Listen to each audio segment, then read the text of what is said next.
Hello and welcome back or welcome first to Don't Kill My Character.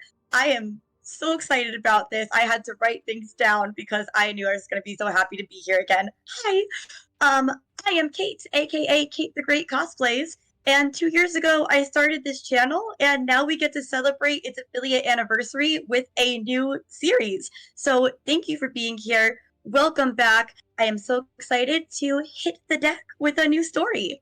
We are playing Shipwrecks, a homebrew adventure for D&D 5e on the high seas. We will be live with this story every Wednesday at this time at 7 p.m. Eastern, 4 p.m. Pacific. This Thursday. mini-series, Thursday, oh my gosh, Thursday. We're doing great. Thank you so much to my coastal crew. The mini-series will be 6 episodes long, and if anyone here is from the Arcane Encore days, I do really mean it this time, 6 episodes, and there will be a break in between episodes 3 and 4. So let's meet our players. You'll each have a chance to introduce your character in a moment once we get the game rolling, and I'll let you promo all of the amazing projects you guys have at the end. But for now, if we can just get your name, your pronouns, and your favorite place to swim. So I am Kate. My pronouns are she, her, and I really genuinely don't enjoy swimming, but my favorite spot would be my parents' pool. All right, Sean, sending it to you. Nice. Hello, everyone. My name is Sean, he, him, and my favorite place to go swimming is I really enjoy like open water swimming, so like either like lakes or like oceans, and like if you can like take a boat out and then like dive off the boat in the ocean, and you can't see the land around, that's my jam. Yeah, that's me. I'm Sean. Wow, absolutely could not be me. All right, Mika. Hi, I'm Mika. I do things. My pronouns are he, him, and instead of swimming, I like soaking in hot springs. Wow, that could be me. I like that. Taylor. Hi, I'm Taylor, aka Spinky Taylor. She, her pronouns, and I love swimming in my friend's pool in LA when I go out there. So yeah. Amazing. Andy, hi. I'm Andy, they, them, and the closest I get to swimming, even though I'm an oceanographer, is taking a shower. Amazing. I do love that. All right. And then with that, we're going to dive into our story. Thank you, Sean, for running music. I feel like right now, if you can do, like, I actually don't know what you can do. I didn't look at the music bot, but we're going for upbeat, happy vibe. We're gonna take a chance because it isn't the same one every time, but let's go for Exploration Wild. I'm here for this. Okay. So, there are so many stories to tell. Across worlds and realms, stories are being made and shared every day as adventurers explore castles and caverns, friends gather in homes and taverns, deals are made, questions are asked, and secrets are hidden and discovered. Our story opens up on the open waters of the Dekayem Sea on a bright and pleasant day. The Trident, a modest and functional ship, sails under the command of Captain Asper Rhyme. Sean, would you describe what your character looks like and what they are doing as we zoom in on Asper? Of course. So, Asper is a tiefling. He's a man. He stands just over 6 feet tall, and he's got deep blue skin, the color of ice when you look right under the water and it's got the ice there. He's got some nice blue horns that extend above his head that fade from a very like celestial blue all the way up to white tips that match his hair, which is the color of fresh fallen snow. And he's just standing at the helm of the ship. Even though there's wind all over the place because we're on the DMKC, he's using his coat of billowing to make sure he's always looking fashionable. He's not the smartest man in the world, but he wants people to look at him, and he's going to let that coat billow until he has a reason to stop. And right now it's just kind of standing there, probably talking to the second or third mates or other crew. He really likes to know everyone on his ship, and just having a nice conversation and making sure we keep going in a straight line as best he can. I love that. And yes, we are in fact on the Dekayem Sea. I picked it up. I heard it. Yeah, it was not hidden. It was not subtle. So if you are talking to crew and first mates and people, I believe Sunshine might be a chatty one in that group.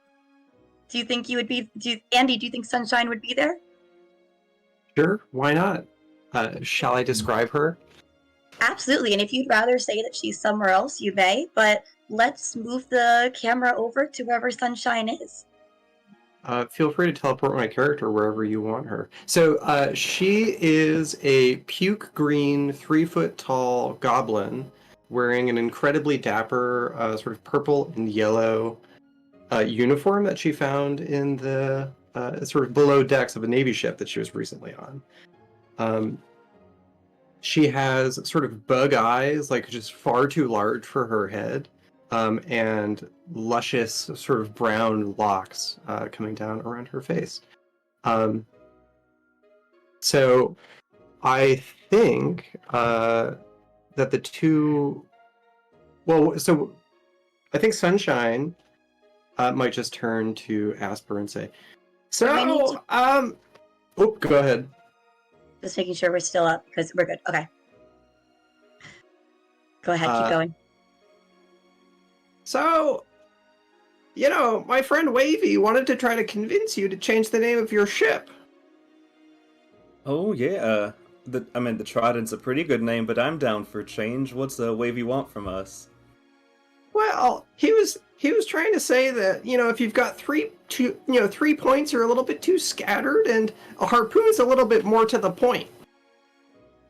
I mean, he's not wrong, but we need to yell for harpoons all the time, and if we're yelling for tridents, no one's grabbing them. If we're yelling for harpoons, people are going to get confused and try to grab the side of the ship. Well, I'll relay that message to him, but I don't think he's going to like it very much. Does he have a favorite weapon to use? Because I'd gladly rename it to a different weapon. I don't actually know the name of the ship. We just kind of acquired it one day and had to cross off the old name, and it was the first paint we put back up, so it's not on any paperwork anywhere. It's easy to change. Well, I mean, his favorite weapon is, his fists and his sword and his bad attitude. So, I don't know if you want to name the ship Bad Attitude, but I kind of like it. I like the bad attitude. What? And tonight's meeting, we'll have a meeting about it and see if people vote on being the new Bad Attitude. I think that's a fun name. I really appreciate that. Taylor, would your character be part of this conversation, or do you think Misty would be somewhere else on board? I think Misty would show up in a very all right fashion. Tell us how Misty walks up to this conversation and what we see as she does. Oh, Misty won't be walking up. She will be rolling up. She will be in a ball. She ate her foot as she rolls in the ball like Stitch style, because she's just very spunky like that. And she will pop up and be like, I just caught a bass fish, just to let you guys know. Misty is a humanoid water monitor Komodo dragon girl. She is wearing a long skirt, and she always have layers of tops on with colorful fabric. She has a bandana on her head, yellow eyes, scales across her face and stuff, with ebony skin. She's just very out there. I love that. Does she say anything in this conversation, or does she just walk up to listen? She just yells at them saying she just caught a bass fish. Like, I caught a bass fish, you guys. Well, that's great. We caught no bass fish today, and that'll help with dinner. Yeah. So what you guys talking about today? We're talking about naming the ship the Baditude. The Baditude. That's a good one. I like that a lot. I like that. We're going to have a meeting about it later. Cool. Do I need to come up with a name? Do you want to? I can try. You're a full-fledged member of this crew. You have every right that everyone ever has possibly had here. If you have things to voice concern at the meeting, we are ready to hear it. Her heart swells at that statement.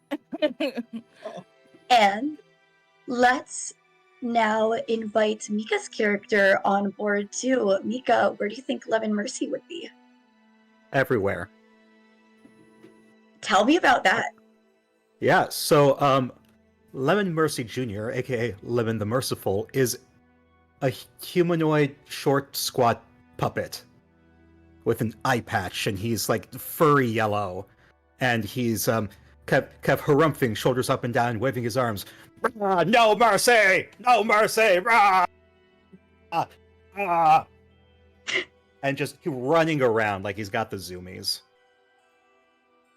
I will start to introduce some of the crew now, who you have all gotten to know, as you have been some of you newly aboard this ship, really everyone except Asper, because mimicking that no mercy would be a Kenku, who usually answers to hey.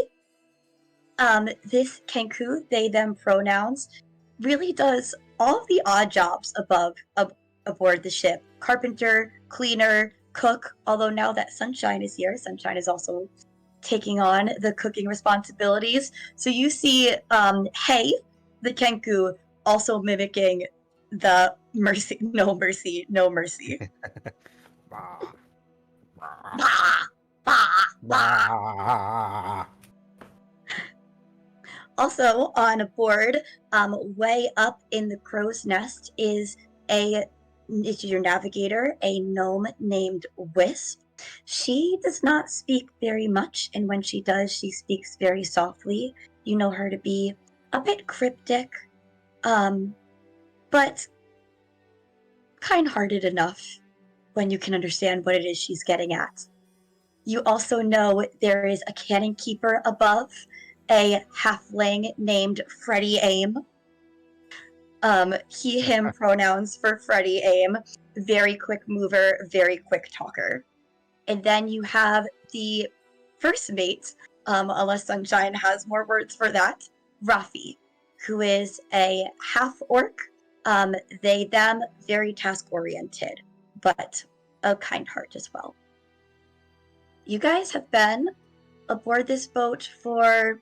Actually, you guys let me know, because it has been not quite a long time since you left your navy, my 3 characters that are not the captain. You were members of the Insignificant Navy, and now you're aboard the Trident, or maybe that will be renamed at tonight's dinner. So how are you... Actually, I'll change the question to this. It seems like everyone's pretty well at ease being aboard now. Is there anything that people have accomplished since being on board that they're quite proud of? Not getting cabin fever. Incredible. Yeah. I love that. What's something that that Misty's trying to accomplish here? I think like Missy right now is just like it's enjoying the freedom as she has on the ship, but she has an itching feeling she missed finding treasure. She wants to be on a mission to find treasure. I think that's going to segue well, because as Misty has that itch for treasure in her heart, a seagull flies onto the ship and perches itself on some of the ropes. And this is not a wholly strange sight, except you are pretty far out from any land. And it seems like the seagull has a note in its mouth, in its beak. Is everybody still around Misty? It's just Misty by herself. Okay. Misty You gonna can point out. decide. Yeah, sure, Misty's you're gonna together. Point out the seagull and being like, "That's not normal." And there's paper. That's a bird. Yeah, but do you see that we're in sea right now? You see the sea? Yeah, it's a seagull. They belong out here. Sea, but there's sea no land on the sea. Yeah. So why was Bird. the seagull? Maybe it needed somewhere to sleep. We should give it a fish. Not your good new sea bass fish. We should give it one of those small fish. I can give it a small fish because there's something in the mouth, and I don't think that's a fish. and then I think Missy's gonna try to. Do you think that like Misty would have a fish, or how is Misty getting this fish? I think she would use like her like she has like a bait fish that she has Oh, okay. that she can catch other fish. So it's just like a little tiny thing. I think that as this conversation happens, Rafi, the half-orc bosun and quartermaster and first mate and all of those things, is going to give a glance, like, using your bait for fishing for us on a seagull.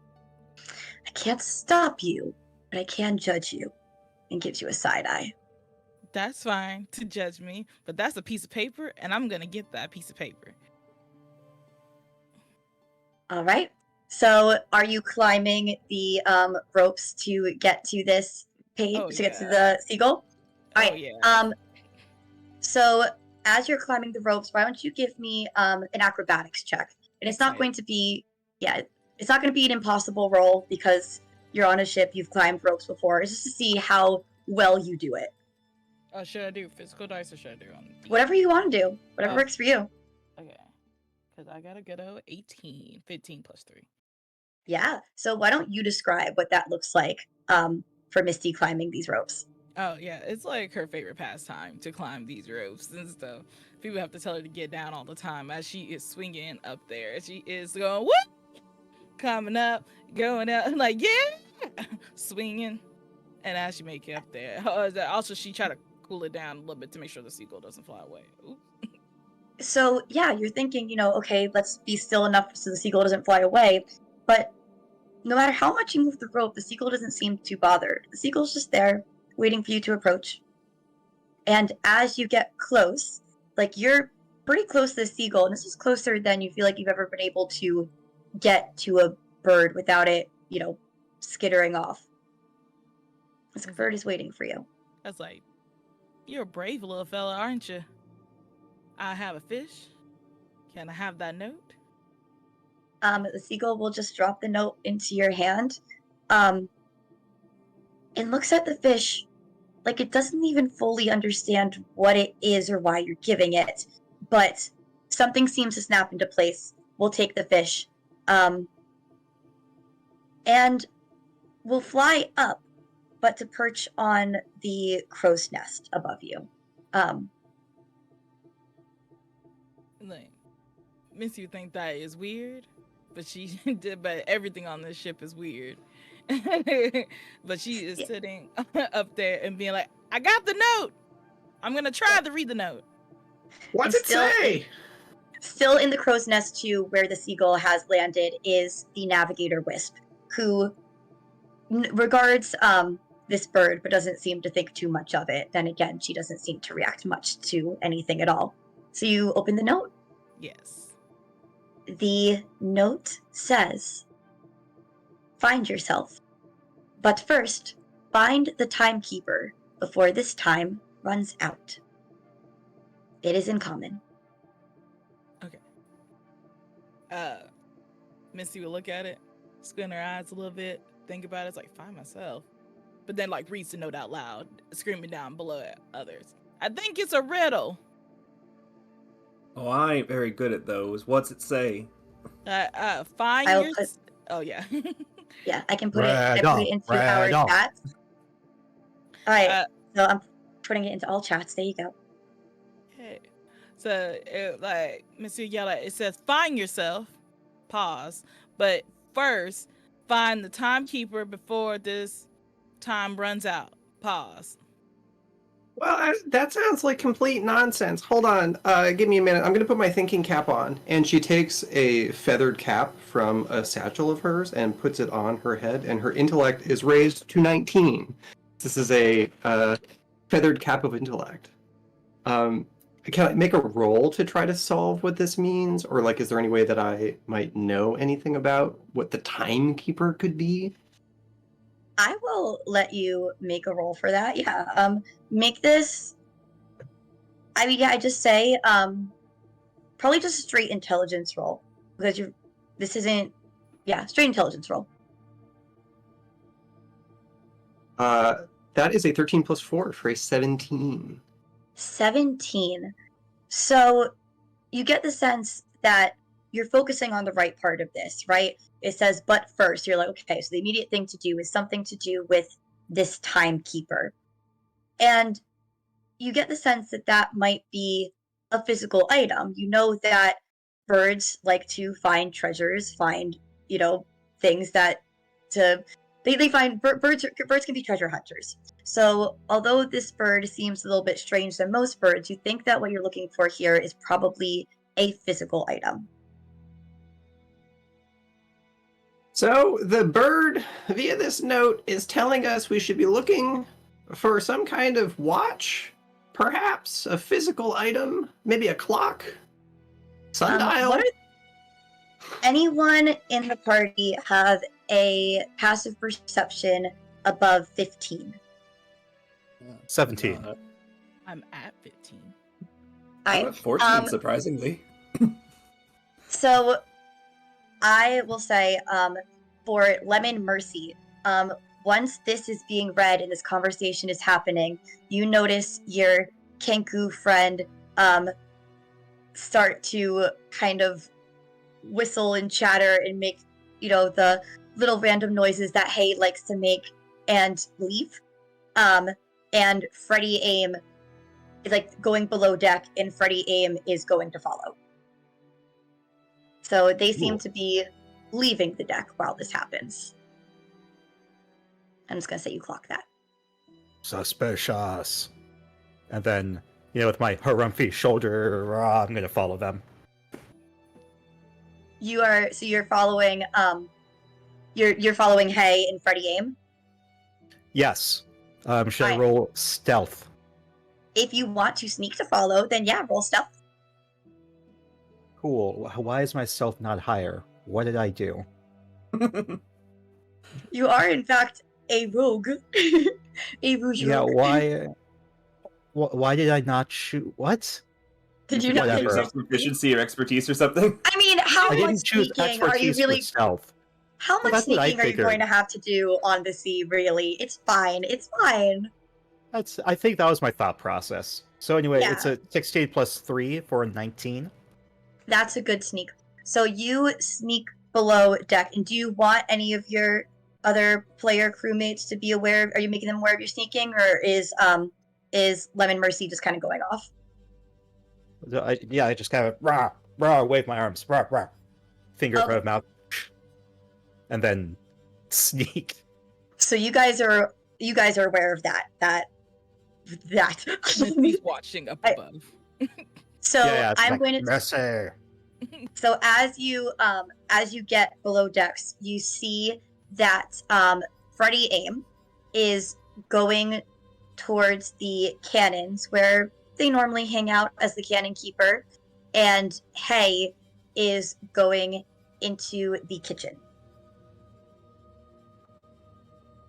Who would you want to follow? And I will also say that Rafi has clocked this, but is above deck by the wheel, usually pretty close by Captain Asper's side, and Wisp is still up in the crow's nest where the seagull still is. Okay. Who went to the kitchen? Hey, the Kenku went to the kitchen. Hey, yeah, I'm following my Kenku buddy. So you go into the kitchen, and let me roll to see. Yeah, Hay is not spotting you.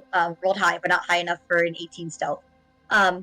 So in the kitchen, Hay, who is usually a pretty playful little fellow, is just kind of rummaging around through things. Just rummaging through cabinets. Does it look suspicious? Like suspicious rummaging? Give me an insight. My passive insight's 17. Yeah. Okay. So Hay is a suspicious, tricksy little birdie, and this is some of Hay's tricksy behavior right here. Like you know when Hay gets that little ruffle in their feathers, and this is one of those little. They're onto something. Oh, okay. So they're. They're onto something. Or they're up to something. They're up to something. Oh, do I bother them? I guess I'm just gonna stay there, so I scare them when they finally turn around. Okay. I just standing there watching. Arf. All right. So you so you're standing there like look like are you trying to look intimidating with this? Like it's a playful intimidate, but if you're trying Yeah, to scare, it's I a would playful say intimidation. I would Yeah. say roll me an intimidate then. Yeah, cool. I have a +9 to intimidation. Amazing. So, Look at oh my, you. Oh, what's that look for? For podcast listeners, because this is going to be podcasts on Help Action Needed, Mika has hand over face right now, looking pretty upset, pretty disappointed. Yeah, that's a natty 1 +9 for a 10. A natty 1 + 9 for a 10. All right. It is a natty 1, though, and I just like nat 1s not to be, like I like to have some fun with them. So for this Be mean. moment, Be mean. yeah, I can't be mean. The stream's called Don't Kill My Character. It's day one. so- We're fine. So as you go to look intimidating, you're going to make a noise in some way that will kind of break the stealth and alert Hay to your presence. What do you think that is? Oh, I sneeze. Like Amazing. one of Hay's feathers pops off, then it's like a whole body, and like I thrust backwards. And then Hay is going to mimic that noise and turn around and look at you suspiciously, turning their head side to side. I look suspiciously back as I harumph and frump my shoulders up and down. This is going to be such an interesting conversation because I think this is two characters that don't really talk in full sentences. So, but Hay would just do a what? That sounds like Rafi, the half-orc. It's a what? You're doing a thing. And Hay will say, yes, in the voice that you know to be Wisp. What you doing? And they will say, I think they're going to make noises that you know to be noises of the kitchen. You're not cooking. And they say in Wisp voice, not yet. You hide something. They turn their head confused at you. I'm gonna nod their head. What's that? Like Sweetums from the Muppets, like rah, and like bite their head. Oh my goodness. Okay, make me an attack. It's loving. Yes, I know. No, like, This is a non-lethal. You're not trying to do damage, but just try to make an attack because I don't think that that Hay would want this. It's an unarmed strike. Yeah. That's a 6 + 3 for a 9. I'll have. I'm gonna say you do it. Okay. Because it matched, so I was like, which one's gonna? It was a matching roll. Hay also rolled low, but I think Hay is just kind of gonna let it happen. And again, in Rafi's voice goes, "What?" Ah. Right He's now, gonna I'm mimic- just having my mouth open right now as I speak for Lemon Mercy. Ah. Amazing. Secret. I unbite. Secret. Tell me secret. And they will say in whose voice? This would also be Rafi's voice. And they will say tricks. What was that? Tricks. Tricks. Are for kids. I think that Hay would start to sing a tune that you know to be like a follow tune. Like it's one of the sea shanties where it's meant to be like it's almost like a follow the leader song. Yeah. Oh yeah, that captures my attention. I immediately switch my attention to that. All right. So then Hay is going to or do you release Hay? I release Hay. Yeah, I released Alright. Hay a few seconds ago. So Hay is going to finish what they were originally rummaging for, which is a big pot and a big lid, and is going to keep singing the "Follow Me" song as they head out of the kitchen. Do you follow? Yeah. All right, I'm going to pause this here and go back up above deck because what are the rest of you doing in this moment while this has been happening? Has that seagull flown away, or is it still up in the crow's nest? The seagull's still up in the crow's nest with Wisp. I think Esper is he's used to seagulls, but like as our friend said, this ain't no normal bird. So he's gonna ask Rafi if they can take over the helm, and I think he's gonna climb up and try and see what's going on with our feathery friend up in the crow's nest. All right, so you're going to approach the seagull in the crow's nest. All right, does anyone does either Misty or Sunshine want to join Asper in this, or do you have other ideas or things you'd like to do? Sunshine would go down to follow Mercy, I think. Oh, right, because Mercy, Lemon Mercy? Mercy, yes. Yes. Okay, I was like yes. Okay, so Sunshine's going to catch up with. Are you actually? I mean, I'm okay with Sunshine having heard that, like, kind of been in the doorway for that whole conversation that happened between. Yeah, in the kitchen. No, that wasn't my plan. She was gonna head down belatedly. Okay. So yeah, so then I'll say that Sunshine will meet we'll go there in a second. So Sunshine's going to meet Lemon, Mercy, and Hay as they're coming with the pot. And then what would Misty have been doing during this sequence? Misty would have gone up to follow up. So she's already up there. So Misty and Asper are both going up to the crow's nest to check out this seagull.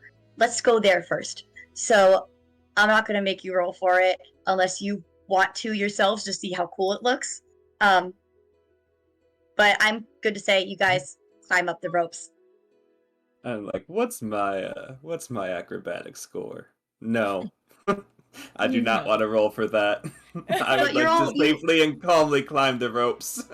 You all have like proficiency in climbing these ropes. You've been aboard ships, if not this one, for a significant amount of time. So you are able to climb the ropes up to the crow's nest, aka now the seagull's nest, where this seagull is, and so is Wisp. When you get up there, the seagull is still there, just kind of hanging out, perched, looking out at the sea. Wisp is up there too, also looking out. Neither one of them seems to fully acknowledge or mind the other. It's actually, yeah, go for it. You say bird? I say, bird, welcome onto my ship. Are you a new crew, bird? Was that letter letting us know you can write and therefore your application? Because that is more than most of the crew can do. So I'm happy to have Crewbird on board. But if you are here for other reasons, please let us know, as you have means of communication. The seagull doesn't respond to this. Doesn't actually even seem to acknowledge that it understands that you are talking to it. It's just here. It's just hanging out. The seagull's doing a bad, Misty. Do you got anything to make the seagull do a good? I'll cast Speak with Animals. You cast speak with the animals on the Cool. seagull. All right. And what do you now say to the seagull? While making seagull noises to anyone else that's around. Caw, caw. So why do you have this note? Do the job. Do the job? Do the job. Who sent you for the job? For us to do job? Not yet. Do the Nah. job. I gotta do job first, and then I get name. Do the job. Missy would look at Asper being like, "We gotta do the job, then we get a name." What job? I'm already being captain. I can't have two jobs at once. Someone else would have to take over. We got the riddle. The Do the riddle's job. Yeah. Yeah, the riddle's the job. Okay, we can do that. Well, the first step is easy because it says to find yourself, and I'm right here, and you're right there. But it then said, but first or something, which means that we got to do that later. So maybe the other two have found the thing, and then we can all point at each other and find each other That and that's- ourselves. That sounds smart. Goes back to the seagull. Call, asking if that is correct. Do the job. He said, "Do the job." I'm gonna take that as a maybe. That's a solid could happen to me. Yeah. Could happens. Could Yeah. happen. As are you staying on the ship until we do the job? Seagull doesn't move. I'm gonna assume the seagull's gonna stay on the ship until we do the job. Can you ask the seagull if it needs room and board and accommodations, or if it'd be happier up here? I want to make sure if it is crew bird, it feels good on the ship. Seagull, asking, do you need room and board, and do I need to fix the extra plate? Do the job. I'm gonna assume no. Do the job. Okay, cool. Have a good time. Not crew bird. We'll see you when we do the job. Missy's probably gonna think this is a weird bird, like any other bird because she talks to animals a lot. I don't Yes. have. And I will say that actually, this is very different than the normal response that Missy usually gets from animals. Usually, animals can have conversations with you. Mhm. They'll give you more, some more or less than others, but there's an automacy to it that is pretty unnatural for you. This is very unlike any other animal that Missy has spoken to. Okay. Because like I don't have detect magic or anything, but I was gonna see if I could roll a Arcana check to like sense. I will. But... Yeah, I will let you do an Arcana check on this. Okay, cool. Can I help on that, seeing that you're kind of looking, just kind of guide your senses through my arcane ability and give the help action? I'll say that, yeah, both of you can kind of be doing this together. If you each want to roll separately, or would you rather roll as well, Asper, or do you want to I'd give be it? very happy to help guide the weave and not roll Okay. separately. So I will so definitely roll with advantage, Misty, and I'll say that, the way you're helping is, like, Misty, would you, like, ask or indicate out loud what you're doing in a way that Asper can kind of be giving opinions as well? Yeah, I think that Misty would be like, I'm gonna need your guidance, Captain, if you know what I mean. Yeah. And I'll say, you guys have been traveling together, that you would know that you each are magical. That's not uncommon in this world. So you've probably had discussions about magic before and know that you have that in common, if that feels true to both of your characters. Yes. I'd say being both from the sea, and this can be tailored while you're rolling to fill the time, but to help guide the sea, we're both of the water, and I think Asper would pull on the sea salt in the air and start just like moving it in ways that match the arcane casting and the arcane looking that Misty's doing, and try and get the water itself on our side. I rolled with the advantage. The first roll was a 2, but the second roll though was a 15. And to add that to my 4, that is a good old 19. That is very good. So I will say that, with your magic knowledge, and also these are level 8 characters, you're aware of low level spells. This feels like could be a familiar. It could be some type of animal messenger. It seems like it is a seagull, but where usually speak with animals is almost like an awaken spell where it gives them the ability to communicate. Like, this animal is purposed in a way that it is meant to serve a specific function here, and it is serving that function. And there probably is a caster somewhere behind this. Okay. Missy doesn't want to say all that in front of the seagull, but we'll say that this seagull came here with a purpose. Get us to do the job. To do the job. And to find ourselves. And find the timekeeper before time runs out. Yeah. We can do that. Yes. I think. I believe in us. We've been in other crazier situations. I think this is nothing different. Yeah, you keep saying the ship's weird, but there's nothing weird about my ship. We do normal things every day. Okay.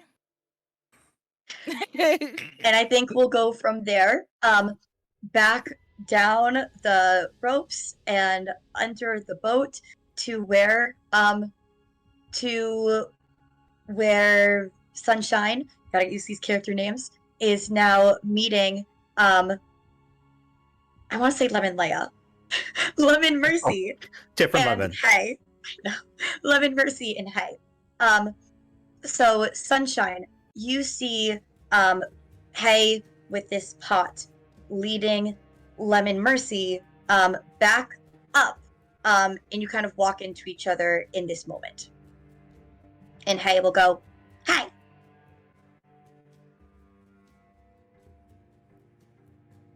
Oh, I can't hear you, Andy. I think you're muted. I'm looking for a timekeeper, maybe some sort of hourglass with sand running out. Trying to think about time limits. Have you seen anything like that? And Hay will do a whistle while you work kind of thing. That roll me an insight check. And you can do this too, Lemon Mercy. I gotta tell you, I am Sorry. not very insightful. That's all right. But You can still roll the check. we'll see. That is Oh, a I know. 15 plus 7, which is a Amazing. 22. Yeah, that is. I got a 7. So nothing about this strikes odd to you, Sunshine. This is a tune that you hear from Hay many a time. My puppet friend, Lemon Mercy, you know that this is a tune that that Hay whistles when they're up to something. But Hay will motion to like go around. I need to practice name Sunshine. With a little bit of breaking up this tune to like, follow me, and try to get above deck with this large pot.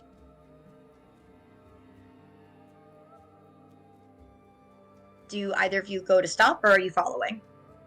I'm following. It's the Follow Me song, so there's nothing I can do except follow. I love that you respect the Follow Me song. Yeah, Sunshine feels short on time. She doesn't like not succeeding at things, and so she is going to cast command and just say, "Explain!" Ooh, I like that. Oh, I have a Lemon Mercy? question. Yeah, go for it, Lemon. So I didn't get a chance to ask you this, because I took my levels in Sorcerer so late. It's okay. So- Ask me now. I think it's really boring that Magic Surge, there's only a 1 in 20 chance I agree. I get to Surge, Yeah. and only when I do a spell. So maybe when any spell is cast, maybe I I roll would say- something less than a 20 and roll I would- to see if... I would say if you have to be the one who's creating the magic, but it can be Okay, more than a okay. 1 in 20 chance. Like it can be, and we can talk about what that chance is. And if Okay. you want it to be every time, or if you want to be like a 50% chance, I'm happy to do that. But I'm going to say someone else casting Okay. a spell is not going to trigger your magic effect. Okay. So this, It's a Wisdom saving throw. The DC is 16. okay, I'm going to roll for Hay. 16 DC? Yeah, Hay's not going to get that. Not with that roll. So you said explain. Hmm.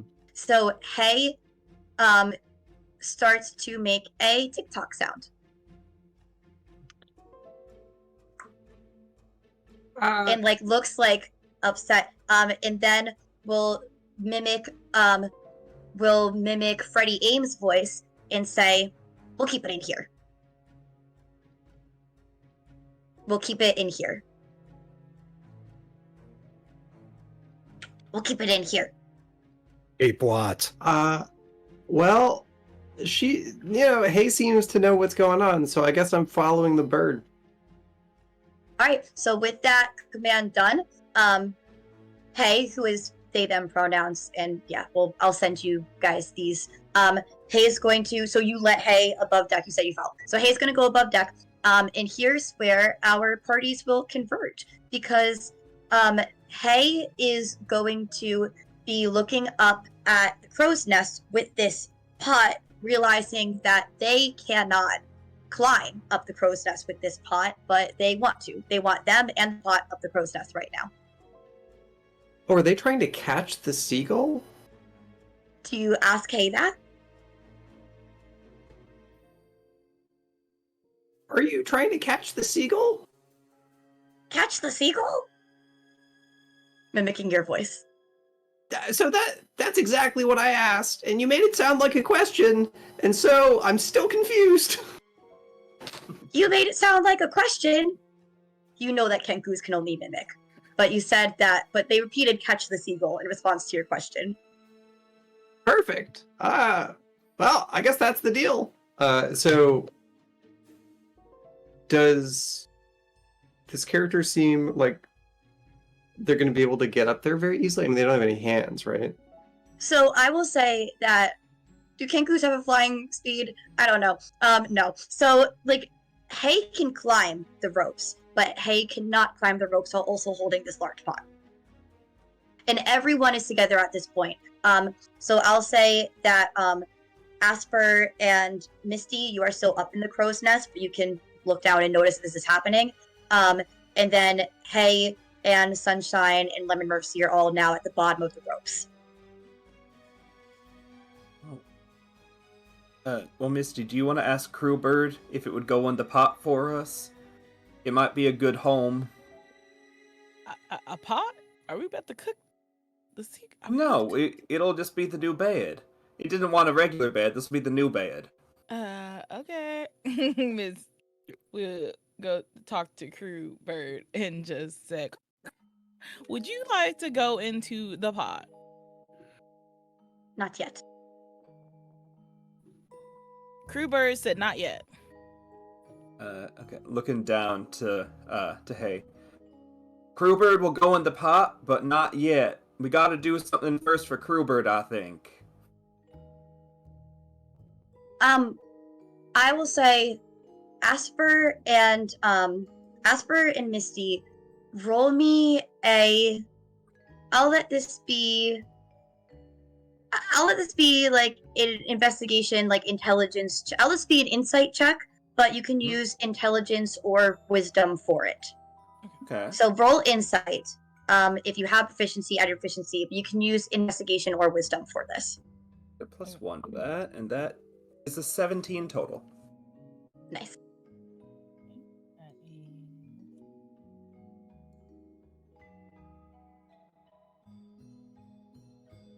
That is going to be a 13. 13. Okay. So, Misty, you know that this bird has said, "Do the job," a bunch of times. And I'm going to say that you were communicating each, like what the bird said or a bit of it to Asper, because Asper, you're hearing this "not yet," and you know that the bird said "not yet" before. Like the two things this bird has said, "do the job" over and over again, and then "not yet" has been said twice. And those seem to be the only things that you're getting from this bird. Do the job and "not yet." I think the bird can only... I think the bird can't remember a lot of words and is only using the phrases it knows. So if we do the first thing, maybe the timepiece will rewind the brain bird and will allow Crewbird here to remember more words, or advance Crewbird to a point where he knows, or they know, more language words. I think that's what the timepiece is for. Saving Crewbird's mind. That does make sense. Do you have a Misty. mirror? Oh yeah. Misty, I will say for you too, that going off of what your Arcana roll was before, knowing that this bird has been kind of programmed to do a specific task, you could connect that a step further, that like, you know, this bird has a very distinct purpose. And anything else you want to take from that? The bird only has one job, is doing it now, and now we have two jobs and we have to do it now. Maybe Meanwhile, it's time, oh yeah, you want to add one more thing? maybe it's time for our meeting, and we have everyone work together on solving this, because I think I'm not gonna get it myself, and you're doing a good help, but some of the other crew might know some stuff, because there's only so many areas we could look in, and it's not up here, so they might know some stuff. It might be in the We're pot. gonna go back down the rope ladder to so we have at the bottom now, hey, we have not Misty, we have Lemon Mercy, and we have Sunshine. And Hey is making it clear that they want to be up there, and they want their pot to be up there as well. What are Sunshine and Lemon Mercy doing at this moment?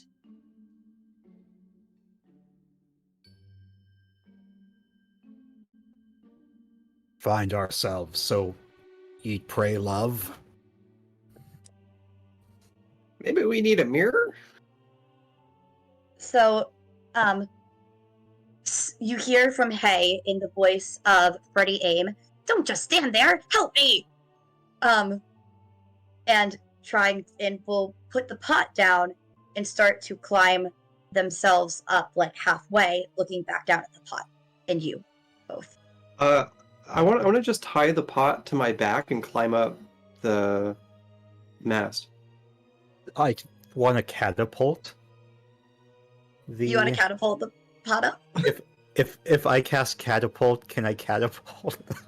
So you want to like atomize this bird with a pot? Like, where are you? What is the We're still up aim here. on the catapult spell? Like, where are you? Are you aiming the pot at the bird? No, just to get it up there. You're just aiming it to be up. Okay. Yeah, So I don't need to. It's fine. We can. no, I like this. I like Okay. this. It's kind of a waste of a spell slot, but But if you want to do it, I want it to happen. Like, if do you want to cast catapult, or do you want to let Sunshine try to climb up with it? I'll let Sunshine try and climb up with it first. Okay. All right. So Sunshine, make me an athletics check to climb the ropes with this pot on your back. I rolled a 15 plus 2 for a 17. Nice. Plus 2, 17. Yeah, that's enough. So you climb up to the crow's nest, and now it's getting pretty crowded up here. The crow's nest, the seagull's nest, because we've still got Wisp here. Wisp's been here the whole time, just kind of observing. You still have Asper, you still have Misty, and now we also have Sunshine with the pot. But you do climb up with the pot. And actually, I'll say, because Hay wants to be up here too, and Hay was up above you, Hay's up here as well. So this is a full seagull's nest. There is very little room to move. It's a party up here. So, in fairness, I am a very tiny goblin. Yeah. But And- yeah, I just sort of take the pot off and look expectantly at Hay. Yeah, and Hay is also small, which is why this can work. So Hay is going to take the pot from you and start, trying to squeeze two people over to the seagull to try and catch the seagull in here. Is anyone doing anything to stop Hay, or are we letting this happen? Can I try to assist with a mage hand? Okay, what is this mage hand going to be doing?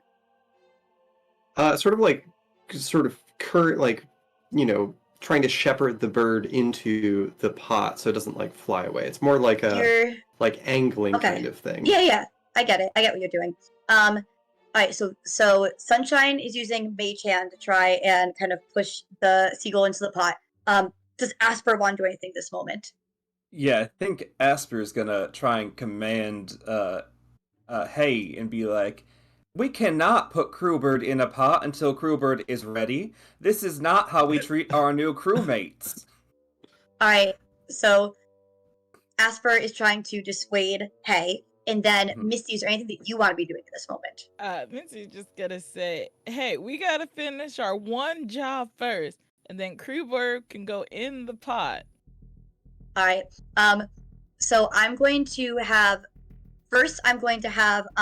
Asper make a persuasion check. And I'll give you advantage to this because you have Misty helping you and you are the captain of Hay. Nice. 27. 19 plus 8. Okay. So that makes Hay stop. And Hay's going to Hay's paused and kind of thinking about it. Meanwhile, Sunshine, you're still trying to just use the bird to use the mage hand to get the bird in the pot? I'm just trying to assist anybody who's like actively doing a thing. So if Hay stops, I also stop. Okay, alright. So this is stopped. The seagull is just sitting. Is facing the direction of what's happening, but sitting. And not doing anything in this moment. But Hay will stop. I think that Sunshine would turn to this bird and be like, "Hey, we haven't had much time to chat, but the first part of the riddle is to find yourself, and I think of myself as a very self-actualized little goblin person. So I think I've already done that, and now we're just looking for the timekeeper. What do I have to do to convince you that I know who I am?" Do the job. Actually, no, you can't. You don't have speak. How long does speak with animals last? 10 minutes, right? 10 minutes or an hour or something like that? I'm looking at it right now. 10 minutes. Meanwhile, I'm gonna sneeze. Bless. Bless you. Should have muted myself before I sneezed. 10 minutes. Okay, I'll say that we've probably gotten in real time as well to the end of the length of this. But I'll say that this seagull will look at you, Misty, with the understanding that you can understand the seagull and just say, "Do the job," and you feel the spell is done. Yeah. The bird said, Crewbird said, "Do the job." I think we need a mirror. Well, this pot lid's kind of shiny. Can we use that as a mirror? We can try. Shoot, Misty tried to look at herself in the mirror. So, remind me, one of you made the check at the beginning of just an investigation intelligence check on the note from the that bird. was me. Yeah? So from that intelligence check that you made on the note from the bird, you remember getting that, the find yourself thing was secondary. The first, what is, the note is, but first find the timekeeper. So you think that finding this timekeeper is going to be the way to do it. And you remember when you had asked Hay to explain, Hay had made a TikTok sound and had mimicked Freddie Ames' voice saying, "We'll keep it in here." Okay, so Freddie Aim is then with the timekeeper in the cannon room. Would you like to go find out? Sunshine is just going to fully jump off of the crow's nest. How high is that? Oh, How high is standard crow's nest? I don't know, 15 feet? I don't know, Sounds... 15 feet, 20 yeah. feet. Yeah, alright, 20 feet, that's fun. 20 feet up. Cool, I take 10 points of falling damage. I love it, Alright, so... As I roll out of the cannon's nest. Alright, so you jump down from the crow's nest and you are heading to the cannon room? You're just booking it? Alright. Freddie Ames got the timekeeper! Oh. That happens. Oh, that's good to know. We should probably follow that then. Yeah, Misty's gonna climb down. what? So you're all now following Sunshine. I think that Hay's following behind you guys as well. But I think Hay has a lower movement speed than like all of you guys. So Hey, leave Sunshine- the pot in the seagull's is it nest. with Is the the pot pot, still up or- there? yeah, the pot's just left up. If none of Okay, you took okay. the pot is still up there, and so is Wisp. Wisp is still up there too. Seagull is still up there. Rafi's at the helm. All right, action goes down into the cannon room. Sunshine, are you running in full sprint? Oh yeah, absolutely. Sunshine runs in full sprint, and you enter to Freddie Aim, whistling and cleaning the cannons, and says, "Oh, hey, Sunshine, is it dinner time yet? Sure am hungry." I've been told you're hiding a timekeeper in here. That's an interesting thing to be told. Who told you that? I don't want to bring Wavy into this, but I'll bring the scary guy in if you don't tell me what the hell's going on and where the timekeeper is. You just wanna go, and like Freddie Aim does this thing where he is talking fast, talking to himself, not making much sense. And I will say the rest of the group is now entering into the room with Hay following. Do we find Freddie, the if you've timekeeper? been putting stowaways on my ship, you know everyone's welcome in the crew. Yes, I know everyone's welcome into the crew, and no, I haven't been putting stowaways in this ship. It was just all right. I mean, and it sees Hay, and it's like, Hay found something nifty. We thought it was nifty. The bird dropped it off. We were just like, all right, we'll keep it, because it just said the timekeeper. So we're like, all right, we'll keep it, and we kept the timekeeper. And then we found out that it's pretty cool. You can do cool stuff with it. It was actually making me shoot the cannons a little bit better. So, I mean, I wanted to keep it. Hay didn't mind. Hay just likes having a little trick. As long as Hay knows there's a trick going on, Hay's cool with the trick. So I was keeping it, and I was having a lot of fun with it. But if you want it, Captain, then yeah, I guess it's yours. How long ago did you get this thing? Time is something that time That's is a moment, too right? long of a response. You should have said either soon or long ago, because thinking too bad. And was it the same Crewbird? Did Crewbird come here before and you didn't offer Crewbird a job? Relatively soon. Did Crewbird come before? Yes. You are a bad person today. We're gonna have to talk about this at the meeting. Please show us the trinket. Yeah, she's the trinket. I have no place to show you the trinket. You found the trinket. You got the trinket. This is why we can't do tricks together. This is why we can't do tricks. Hey, you get me in trouble for the tricks. I thought it'd be a fun trick. You thought it'd be in trouble for the trick. So he's gonna have a conversation with me. I'm gonna have a conversation with you. You not being in trouble means absolutely nothing. We do not have enough staff for it to be an actual problem. I'm just disappointed you did not feel open and honest. Yeah, but in some ways, disappointment is worse than the trouble. You know, I was on I'm ship just before I got in. disappointed. No, I know. I Yeah. got in trouble. Now it's disappointed, and it feels like it feels bad. I don't like the feeling of the disappointed. I'd rather have the feeling of trouble. Like, I love this ship. Don't get me wrong. I love this ship. But sometimes it's like, gosh, it was just easier when it was like, you did something wrong, you're in trouble. Or you did something wrong, you have a sit-down conversation. I thought next time we're sitting down together, it'd be a nice sit-down, meal, because I'm hungry. But now it's going to be a sit-down conversation. I'm sorry, I would you mean- prefer that there was some kind of punishment? I'm happy to cut off a finger or yes, something if you maybe. want. No, not you. We keep, voted you keep that out Wavy. 2 months You- ago. We can bring it back. We'll think on that later. You keep Wavy in check for now. Wavy's awesome when it's fight time. I don't want to fight you. I don't want to fight Wavy. To be fair, you guys are not stronger than I am. These cannons, strong. Me, I'm with these cannons. I'm not so strong on my own. I'm not about to point these cannons at you guys. I can't fight. I'm saying right now, I can't fight you guys. I can fight with these cannons. I fight with you. I don't fight you. I'm not fighting you. No one's fighting. Just give us what we're asking for. We fight? Oh, we're getting a Baja Hi. Blast. Thank you so much, Baja Blasters. Thank you so much, Slayer Case and Employed and people coming into the chat. Sean, if you want to mark this as coming Yep. off the podcast. Hello, my Baja Blast friends. So nice to see you. Mwah, kisses, love. I'm gonna jump us back into this game, but had to call out because we are celebrating the 2-year anniversary and affiliate anniversary of DKMC, and the reason that those two events are so close together is very much due to Slayer Case and your incredible community who are in here right now. Nightbot, we gotta fix Nightbot, not we like emo spam, but anyway, thank you so much, Slayer Case and your whole community, for making it so that our Twitch birthday and our affiliate anniversary are within the same month. You guys have been such a great boost in supporters of this channel always, and I'm so happy to see you here. Mwah. Love you endlessly. Back to this. So Freddie Aim just keeps rambling. Is there anything that looks like a timekeeper in here? Is this? Do I feel like this is a distraction?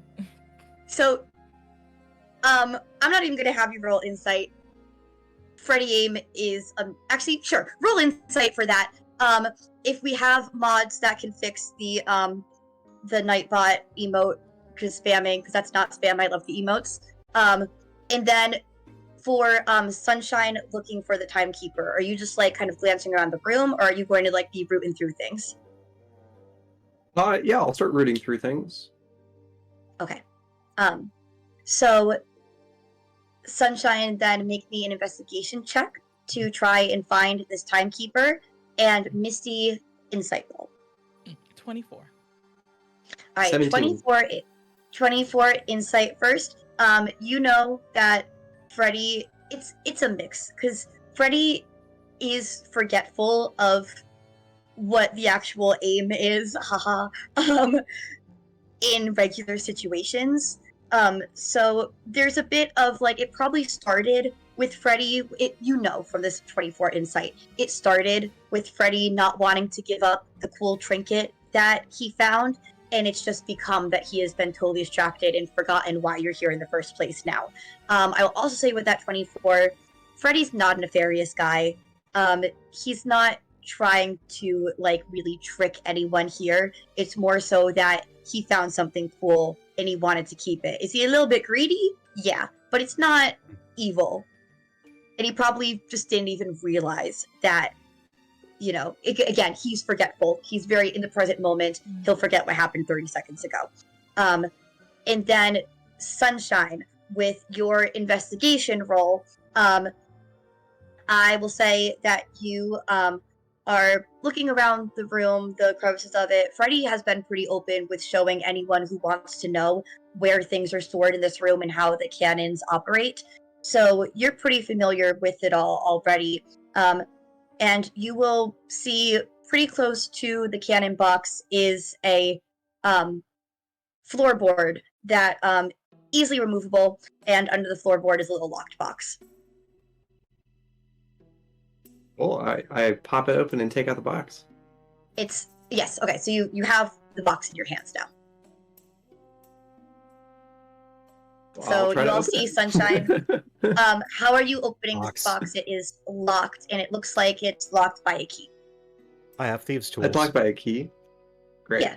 I'll hand it over. So you just hand this to you hand this to Lemon Mercy. I think I'm gonna roll to see if Freddie Aim even notices this is happening. Yes. So Freddie Aim will see this happening. Like, you don't have to break my box with your thieves tools. I have the key. I'm gonna bite it. You're biting what? Box? The key? Box, yeah. That's how I use my thieves' tools. My mouth is my thieves' tools. I mean, you are a puppet. Yeah. All right. So you're not taking the key being offered by Freddie Aim. No. You are just gnawing the. Yeah. Okay. So go ahead and make a weird fleshy tongue getting all into lock and. Blah, blah, blah. I'm sorry, not fleshy. Felt. It's the felt tongue. It's felt. Yeah. Yeah. Like So what do I roll for thieves' tools? So I've never been sure about this. Do you have Sleight proficiency? Of hand plus proficiency. Actually, I don't think I have proficiency. Do you have proficiency in thieves' tools? Yes. So yes. Then what you? So I'll say you do, and if you don't, we'll figure it out later. But so what you're going to roll is a d20 plus your dex plus your proficiency bonus if you are proficient in thieves' tools. If not, it would just be d20 plus dex. We'll say you're proficient for now, and we'll figure it out later. Oh, that's a natty 20, so it doesn't matter. Yeah, you pop that box open. You pop the box open, and you see, right on top is a little amulet with a little tick-tocking clock, like very easy grab access. And then underneath is a journal. Fuck. Oh no, not that book. It's my. Can you not read? It's just my journal. It's my diary. It's my I'm journal. I have a lot of. A journal is swiping how it. you find yourself. We gotta look at the book. Yeah. Could you not look at it? It's just my journal. It is. You don't have to. What do you mean find yourself? Why is that even important? Is this one of our new like crew development things? Because I will bring finding myself exercises to your next crew development meeting, but we do not have to read the journal. Yeah, this whole time we're already reading it. Yeah, The we're journal. all like everybody over Lemon Mercy's shoulders reading it simultaneously, I think. All right. The journal is really a mix of random thoughts. Some of them are musings about Freddie Ames' day. Some of them are, he's trying to write stories. He's trying to write like the worst type of fan fiction that could be imagined. There's Is there erotic self-inserts. gnome poetry? No. But maybe. Sorry, it's never mind. I know it's okay. Oh yeah. but there's stories about things that actually happened on the boat. There's stories about things that have not happened on their boat. There's stories about things you guys haven't done. It's not very good, and it doesn't make any sense. There's no, beginning, middle, end good story arc to these. Yeah, it is the ramblings as rambly as his own speech patterns. And that's what you see in the journal. Well, that was a good insight into your mind, and I feel like we know you better as a crew now. We're gonna let you sit with your thoughts, and I think we should probably take this timepiece to Crewbird. See if it's the right thing. But your Crewbird gave it to you. You probably should have told us so we could have brought it back to Crewbird, but that will be talked about at the meeting. Roll me a who picked up the journal first? I think it was I guess Lemon Mercy. Yeah, it could be Lemon Mercy. Lemon Mercy, make me an investigation check. Investigation. That's a 13 plus 2 for a 15. There is a note in the back of the journal that just says, keep this.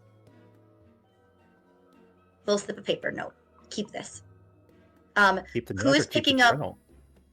Do you ask? Keep the what? Keep the note or keep the journal? Do you ask anything in character? You just see a note that says, keep this. Oh, okay. I guess I keep the note. There's okay, so you're holding on to this note that says keep this, yeah? Yes. Alright. Do you show it to any of your crew members, or are you slipping this into your own pocket? No, I'm going to very nonchalantly just open the note. Okay.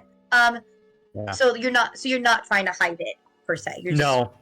Okay. No, I'm just opening the note. Alright. So I would say you guys also notice this note that Lemon Mercy has found. Or maybe I'm...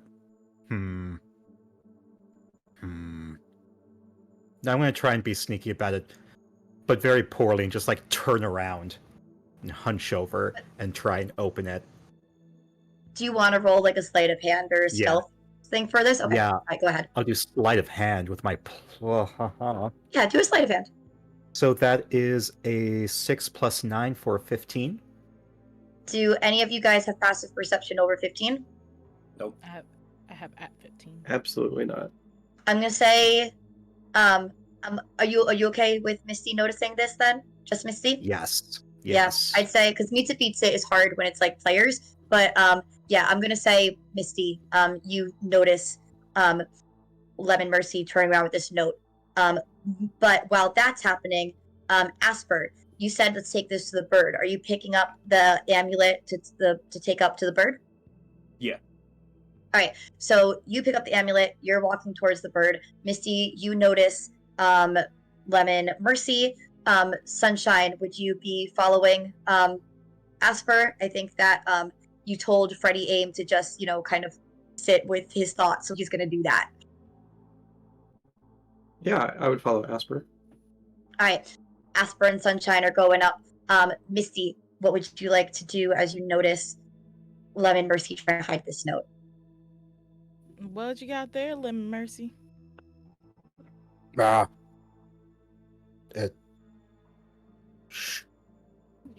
And putting finger in front of lips. Misty will whisper, "Oh, sorry. What you got And there?" I show Misty the note that says, "Keep this." Misty, you would recognize that this is in the same handwriting and style as the note you found. Ah. Like, so Misty pull out her handy dandy note, put the two together. It's not like they fit together like puzzle pieces, but they do match up. Like, it's the same style of note, same handwriting, same paper. Yeah, to show Lemon Mercy, saying, "This is the same handwriting." Mystery. Yeah. Is there like other indications on it, or like if she holds it up to the light, would it be like another secret message or something like that? Go ahead and roll. I think this would be like an investigation, just kind of looking around at it like that.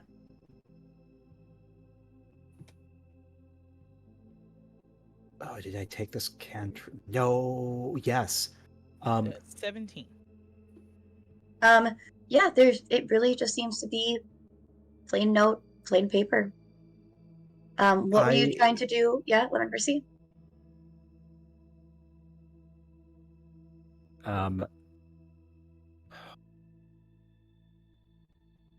I was going to cast Dancing Lights just to shine a light under the note to see if it was like lemon juice.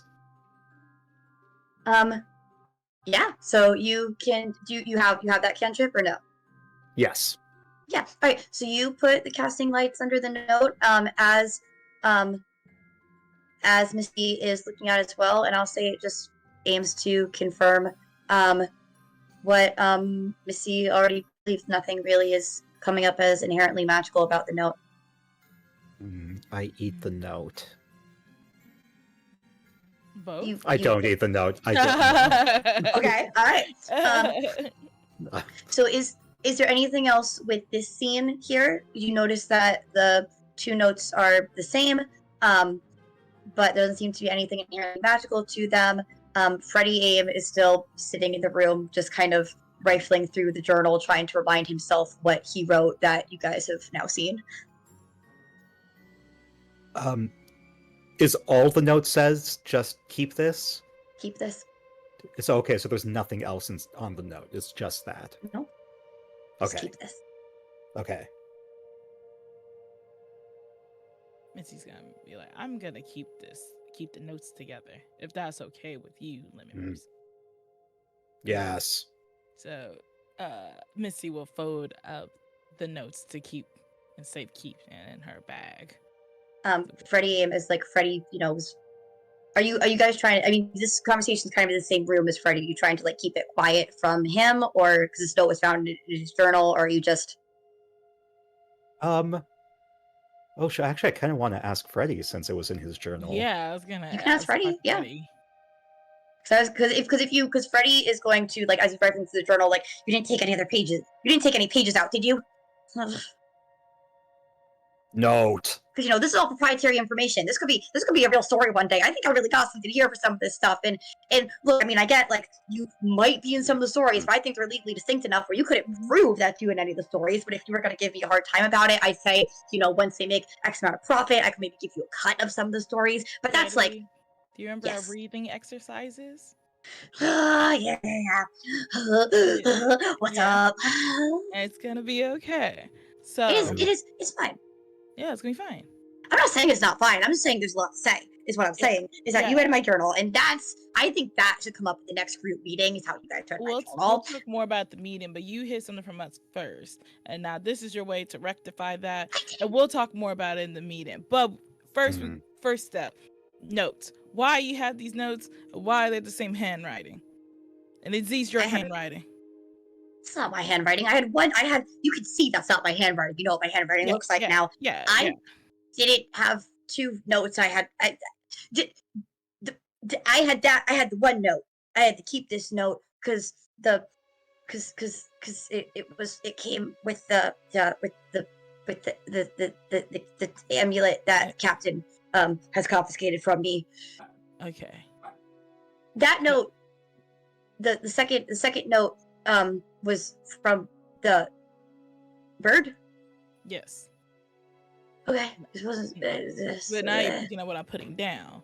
That is part of the mystery that we're all gonna solve as a crew. I gotta solve a mystery. I'm not really a mystery writer. Mystery is like you gotta really like think out every part of the mystery. You don't have to write Am I right? anything, Freddie. You don't have to write nothing. I don't have to, but I like writing. I But know you mystery's like not really. I'm You don't have to going write to. Sorry, Yeah, go for it. Go for it. I'm going to lovingly bite Freddy's head until he calms down. All right, all right. You have the note. You have the amulet. They were together. I don't know what else to tell you. Was it the note wrapped around the amulet, or was it like inside the amulet? It was wrapped around. It was Okay. I think that's all Misty needed to know. So it's like I think to keep this, Misty's gonna say to keep this amulet. Yeah, I mean that's how. Yeah, that's what. Yeah, that's what it was. That's what it was. All right, I will sit here. Still have. I mean, if I could, I'm good. I'm good to stay here though. But like Freddie, I'm sorry we read your personal journal. Do you apologize? I'm for that? not. Yeah, well, Be did mercy. you like it? It was really nice. It's a real page turner. Oh, gee. Well, I mean, maybe we could do a real page turner. Maybe we could do like an open mic thing, one of our crew night meetings. Well, if you want to, I really because it wasn't made to be read. It was made to be, said aloud. I have I bite his gonna head. ramble on. Is it living verse? No. Incredible. So as that's happening, we're going to go back to Captain Asper and Sunshine, as you are taking this amulet to the bird, correct? Yeah. Head Amazing. out towards the bird. Head up towards the bird. Scale up and look at Crewbird and hold out the amulet and say, I am so sorry, Crewbird. I only am just finding out you've been part of the crew for at least longer than today, and that we have not been hospitable towards you. But I think this is maybe what you're looking for, and is going to hold out the amulet towards Crewbird and see if there's any sort of reaction.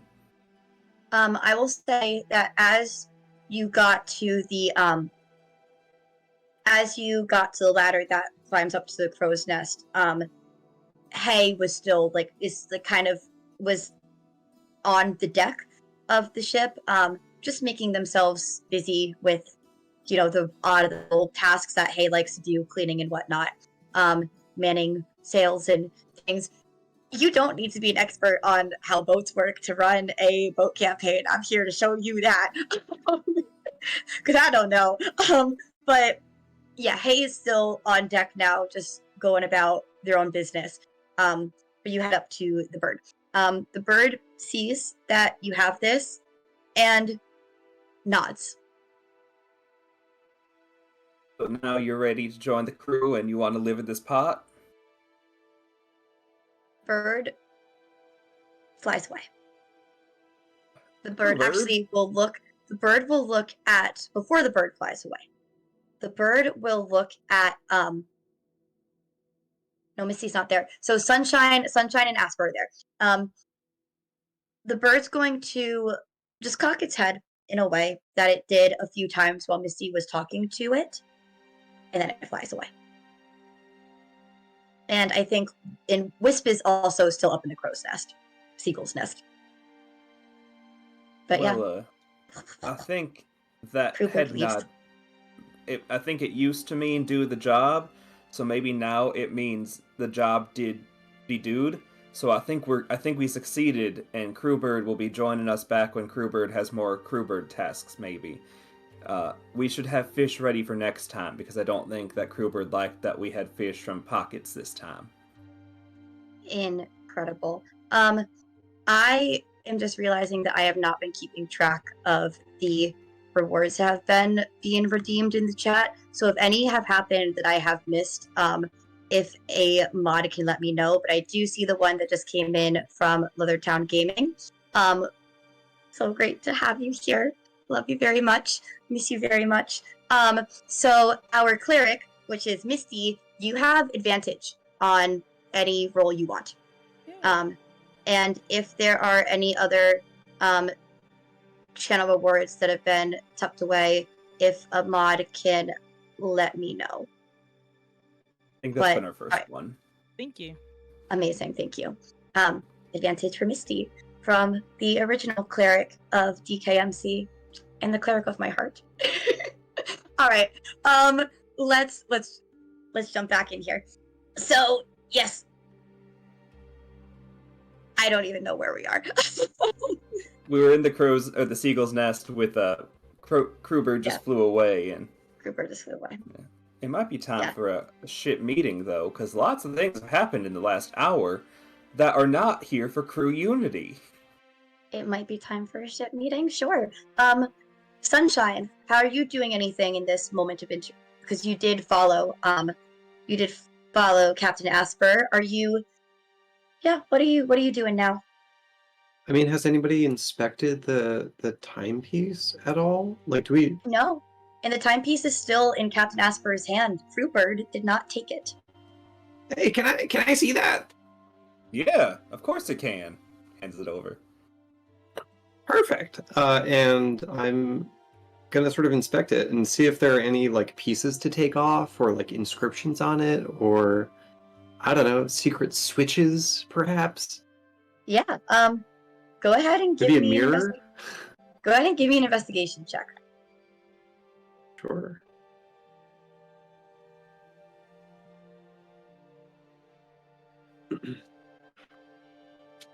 I rolled a 16. A 16. So I'll say with the 16, it seems to have some magic to it. But since this wasn't an Arcana roll or anything with magic assisting, it does seem to be a magical item. And I will also say that you remember in Freddie Ames' rambles about it, Freddie was saying that it made him aim a bit better. That he was keeping it because it helped with his aiming. Is this a clockwork amulet? So this has been realized, and Captain Asper said, let's have a crew meeting. So I think we're going to zoom forward in time to everyone gathering on the deck of the ship. Captain Asper, who would you call to this meeting out of your crew? Are you having all crew come here? Everyone but Wisp, because Wisp got to keep watching the skies and doing whatever Wisp does. If they want to come down for the first time and ever, they can, but I don't know what Wisp does. Wisp showed up on the ship one day and has just kind of been here, and I'm not getting in the way because nothing's gone wrong yet. But everyone else has to come, including Crewbird. Well, Crewbird flew away. I know, but Crewbird is expected to be here. All right, noted. So Wisp is up in the crow's nest. Crow's nest, seagull's nest, Crewbird's nest. Everyone else is here on the deck with you. So everyone being all of our player characters, and Rafi, the first mate, and Hay, the odd jobs, and Freddie Aim, Cannon Keeper. Mm-hmm. All right, everybody is here with you. You're all here together. Well, today has been a good day because we're not dead, and that always is our good mark that it's been a good day. But I have heard many things today that we should go through in an itemized list, but I believe the most important one is this amulet here that Sunshine is very kindly looking at for a couple minutes. So maybe we start with that, but if we could also put that at the end of the meeting, but I do have notes, and we should look into them once we figured out this amulet. Well, it seems to be some kind of timekeeper, good for aiming, some kind of magical item. I don't know anything else about it, sorry. I will Oh, the say, minigame. with your earlier inspection of it, um, it doesn't seem to be keeping any current time. Actually, it seems to just be stopped. But it is still making a tick-tick noise. I'd like to revise my earlier statement. I thought it was a timekeeper, but it's not really taking any time, and it does tick. I don't really know what to do with it. Is again, I want to do something, but it would be it's metagaming because I'm pretty sure I know You- what this is. I don't think I'm, Lemon Mercy would. you tell me what you want to do, and I'll let you know. I was going to grab it and then slash at the captain's hat and fail the roll, but then activate the item.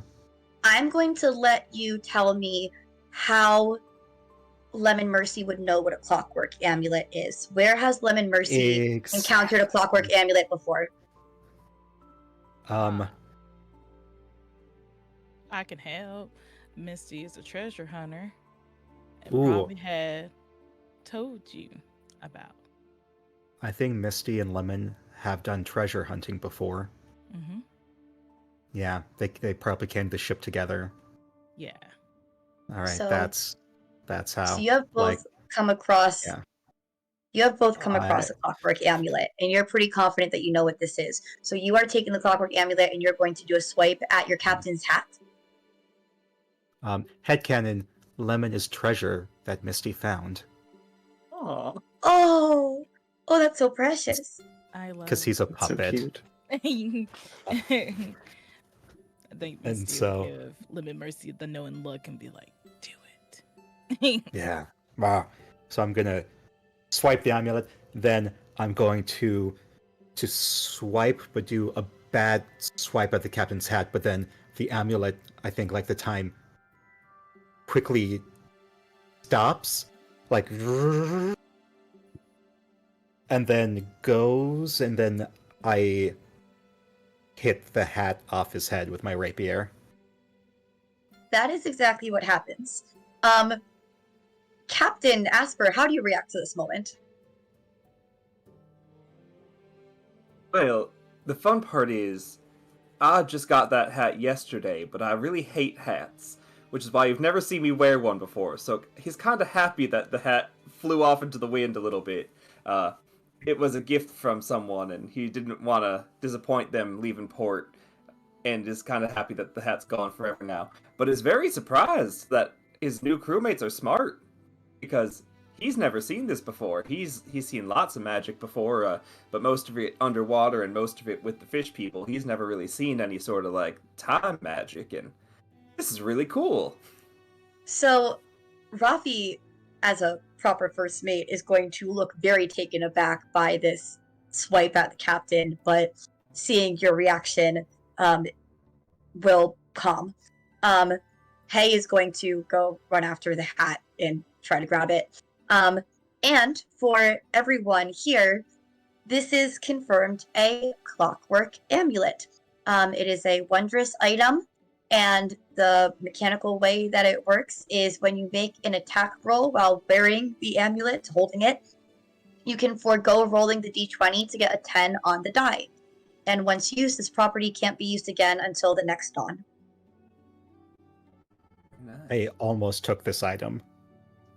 It is a good item. Well, now that that's out of the way, we can get to our itemized list of things. Step number 1, we need to self-actualize. I think the reason Crewbird keeps leaving is because we are not in tune with ourselves enough, and that's why Crewbird wanted us to find ourselves today. So I believe that Misty can be in charge of morning deep breathing, and the rest of us can then continue to do good in our lives, and Crewbird will come back to us one day and stay next time. Maybe in the pot, maybe not. That's a future Crewbird problem. But for right now, step 1, find ourselves. We're all lovely. We all need to recognize that in and with ourselves and each other. Step number 2, we can't be hiding secrets on our ship. And it's going to look directly at Freddie Aim. yes, at Freddie Aim, and it's gonna the cloak is gonna stop billowing for the first time. Like, this is a serious discussion. We cannot be hiding secrets, Freddie Aim. And hey, I see you running after that hat. You are still part of this discussion. Crewbird got sad because we weren't sharing with each other. And also, I'm glad we've been using that to keep the ship going and that you're good at firing and everything. And I'm glad that 2 months ago we voted out crime and violence because we weren't about that and we still aren't.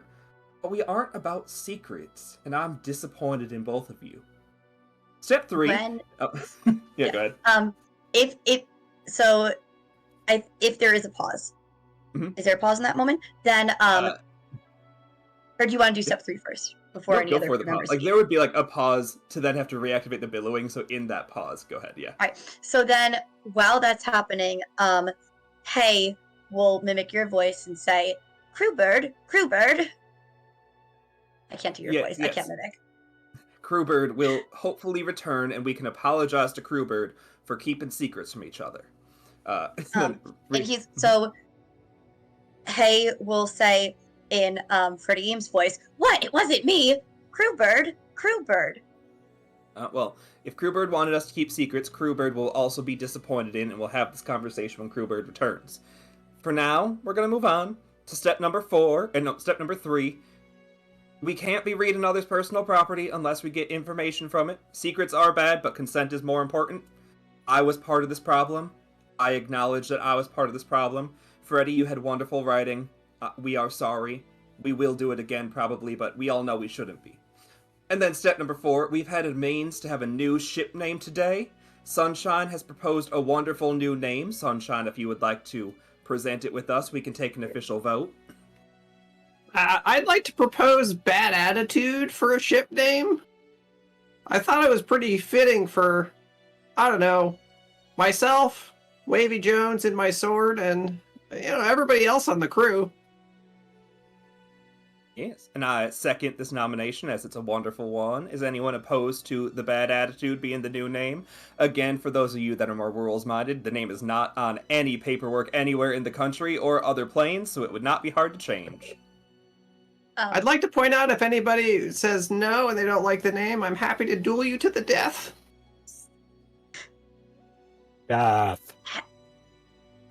Hey, in Sunshine's voice, because you just said it, will say, "Bad Attitude." That's a yes from Hey. That's a yes from Hey. Nice, we got some confirmation there. Nice.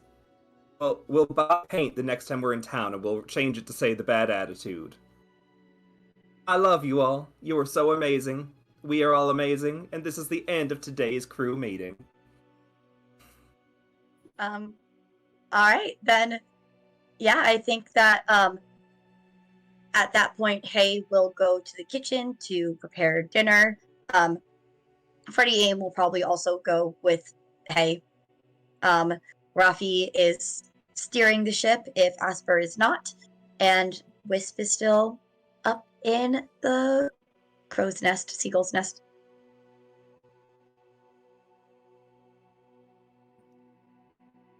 So that leaves our player characters on deck. Is there any conversation you would like to have amongst yourselves now that the crew has been dismissed?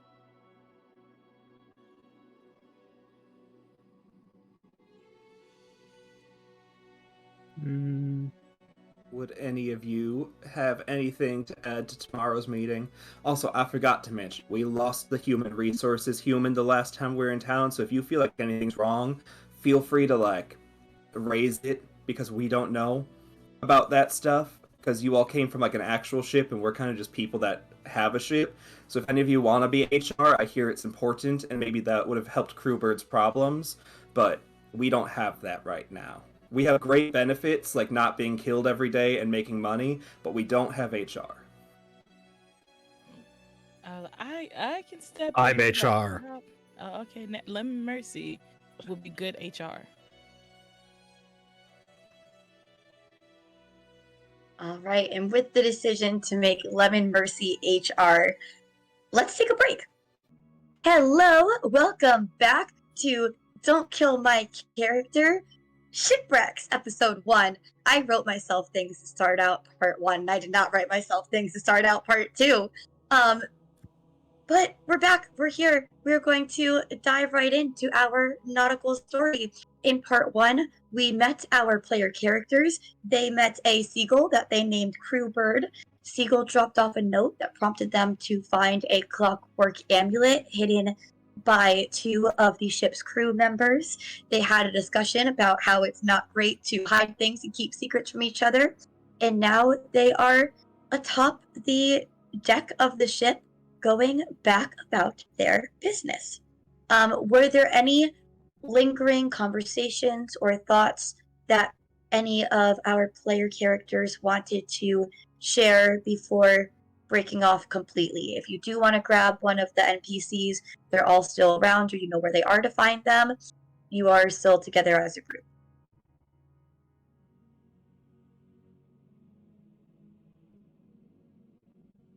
Asper's all good. He did a lot of talking. Now it's time for him to just make sure everyone's feeling good about it. He did do a good talking. He's a good captain. Yeah. All right. So then I will say that business returns to normal. It is another average time above the ship. This is honestly some, out of the blue excitement. Usually, business here is pretty normal. You sail the seas, you find treasure, you find clues to adventure. But a lot of days, it's just enjoying the freedom at sea, which is what all of you came aboard this boat for. We mentioned a little bit in Part 1 that our adventurers who are new to the boat, this boat does belong to Captain Asper, played by Sean, but our newer adventurers here used to be part of the Insignifica Navy and now find themselves on this pirate ship. So, our characters do have a good amount of experience fighting and battling and facing danger. And I think it's time to see just how much experience and how much skill with that they have. Wisp would be the first to see it, as she is your navigator and your lookout. So from the seagull's nest, as it shall now be known, Wisp will call down, "We have some shadows in the sky."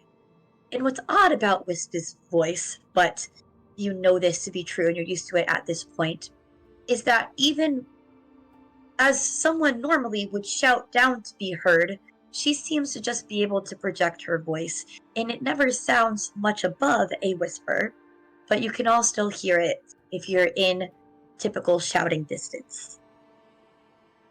And there are, so she brings your attention that it seems like there are incoming shadows in the sky. Does it look like Crewbird is coming back, or are they not Crewbird-sized shadows? Why don't you give me a perception check, Captain Sure thing. Asper? I feel like I Misty will do that. would be the seagull's nest, waiting for Crewbird to come back. It's like Misty didn't get to say goodbye, so she's just been meditating up there, praying for Crewbird to come back. You asked I for love perception, that. right? Yeah. Yeah, so that's a 5 plus 4 for 9.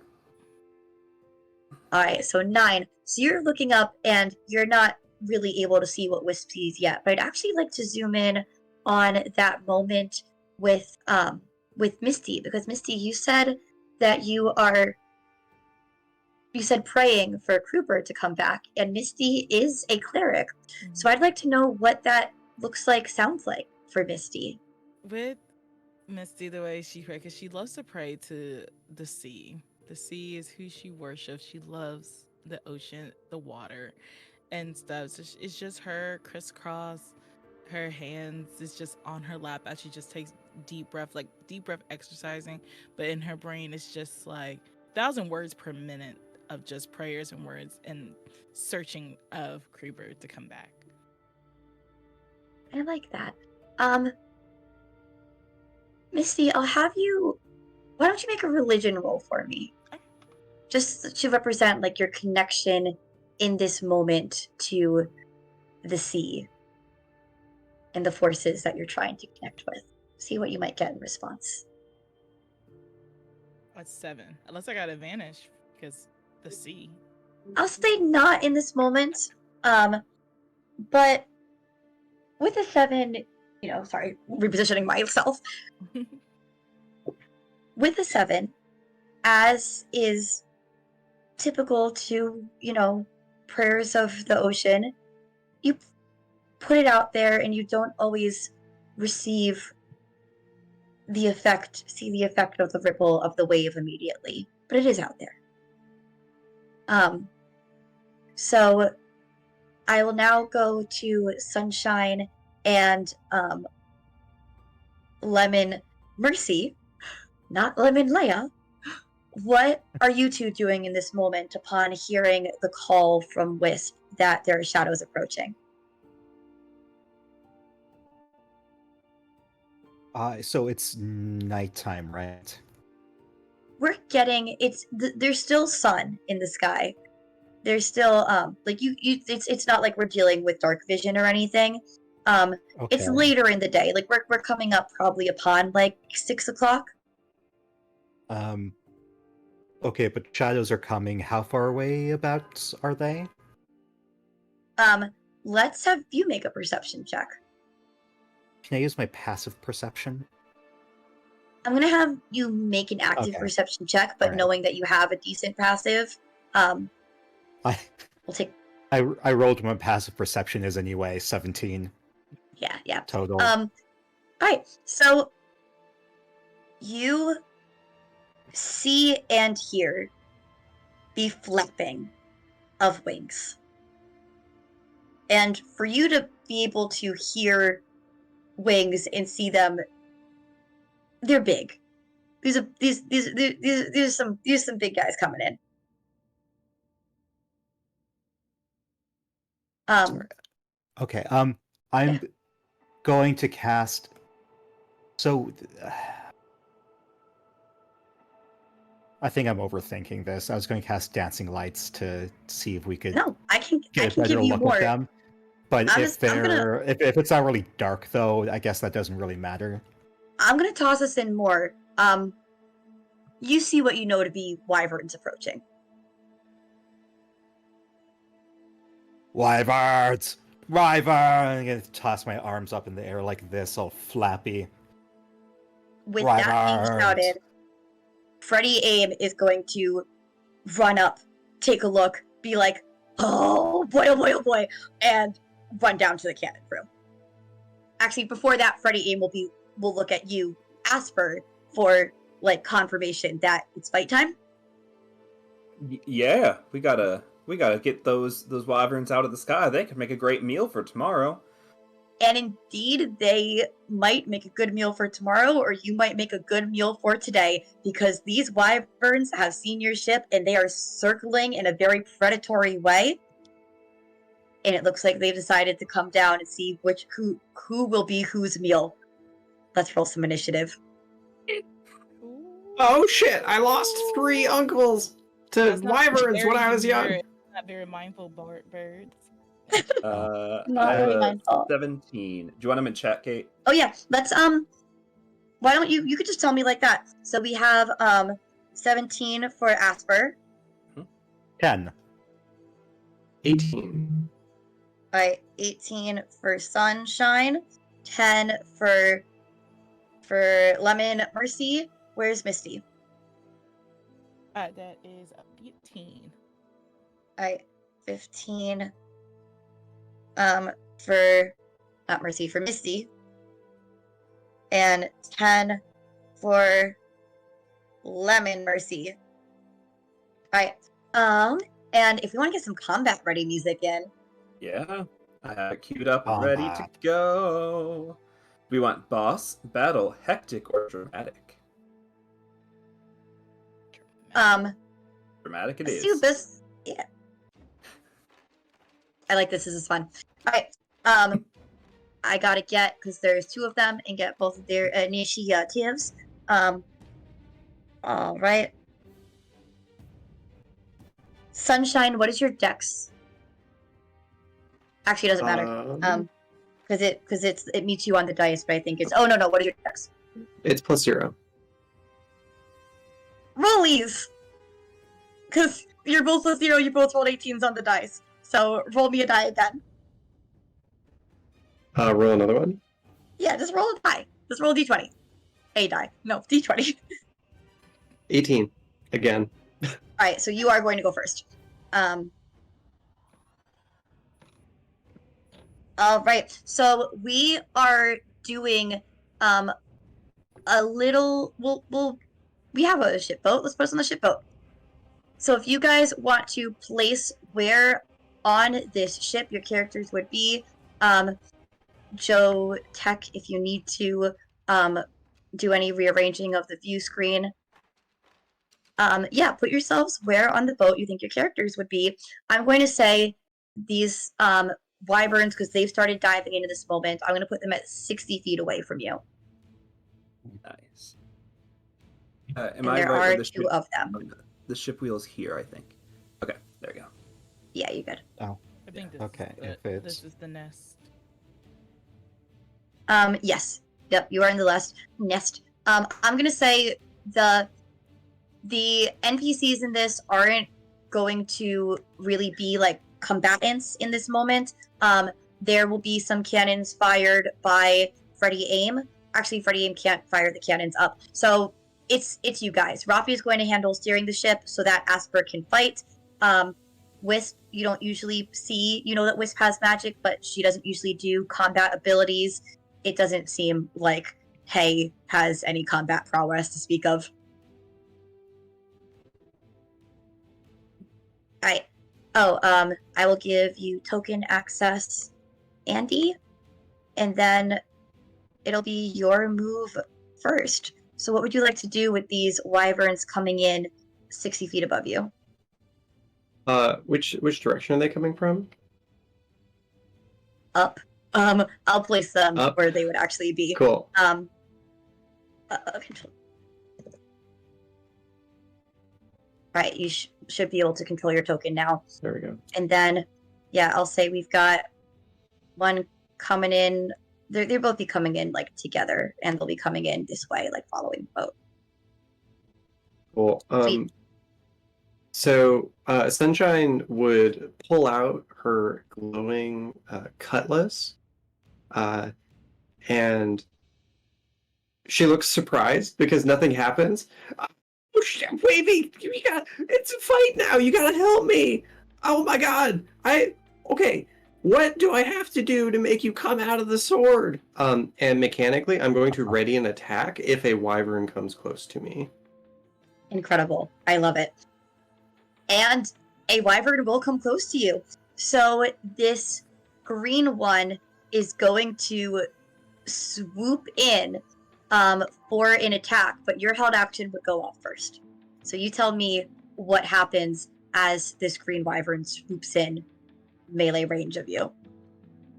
So Sunshine's eyes turn a glowing green, and her entire form is taken over by the spectral image of a swashbuckling pirate by the name of Wavy Jones, who haunts her sword. And he's going to burst out, immediately swing an attack roll in a sweeping arc with a longsword. That's a 22 to hit. Yes, incredible. 22 will absolutely hit. Cool. As he slashes into this wyvern, he's going to call out, it's time for flying chickens for food! And I'm going to cast a Divine Smite. Go for it. Ooh. So I have to figure out how to do that on roll 20. Here we go. So I'm going to expend a spell slot for 3d8, because it's a second level spell slot. Cool, so I deal an additional 13 points of damage on top of the longsword attack, which I want to roll the damage. How do I roll the damage? There we go. So 11 plus 13 is 24 points of damage. Incredible. So as the spirit of Wavy Jones comes over our little sunshine, this swipes for 24 damage. And then this wyvern is going to attack you in return. It's going to first come at you with a bite. That is a 17 to hit. Unhand me, you demon chicken! And I'm gonna shake it off because my AC is 21. Incredible. Then it's going Whoa. to I think that not being able to bite you, it's going to swoop back up, and as it passes by the crow's nest, it's going to try and get a sting on Misty up there. So Do I get an attack of opportunity? Yeah, sure. Yes. Great. Arrgh. You chose your target, and now I'll have you for food. Here we go. Yeah. So that's only a 12 to hit. 12 will not hit. Come back, I'm It's kind hungry. It screeches at you. And we'll go for that sting on Misty. That sting on Misty is going to be a 19 to hit. It hits. It hits. Okay, so as the stinger tail of this wyvern swipes Misty, I'm going to roll damage, and I need Misty to make me a Constitution saving throw. Ooh.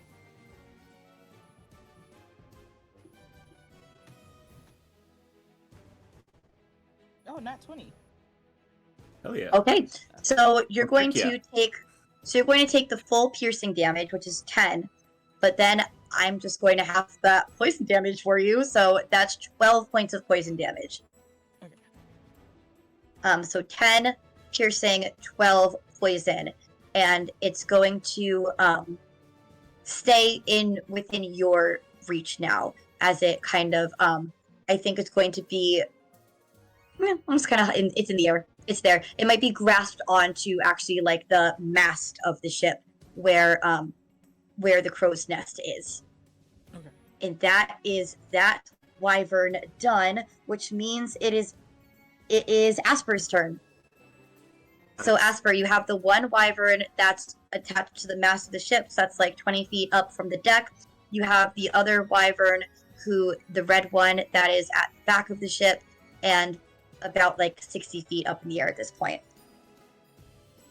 Nice. In that case,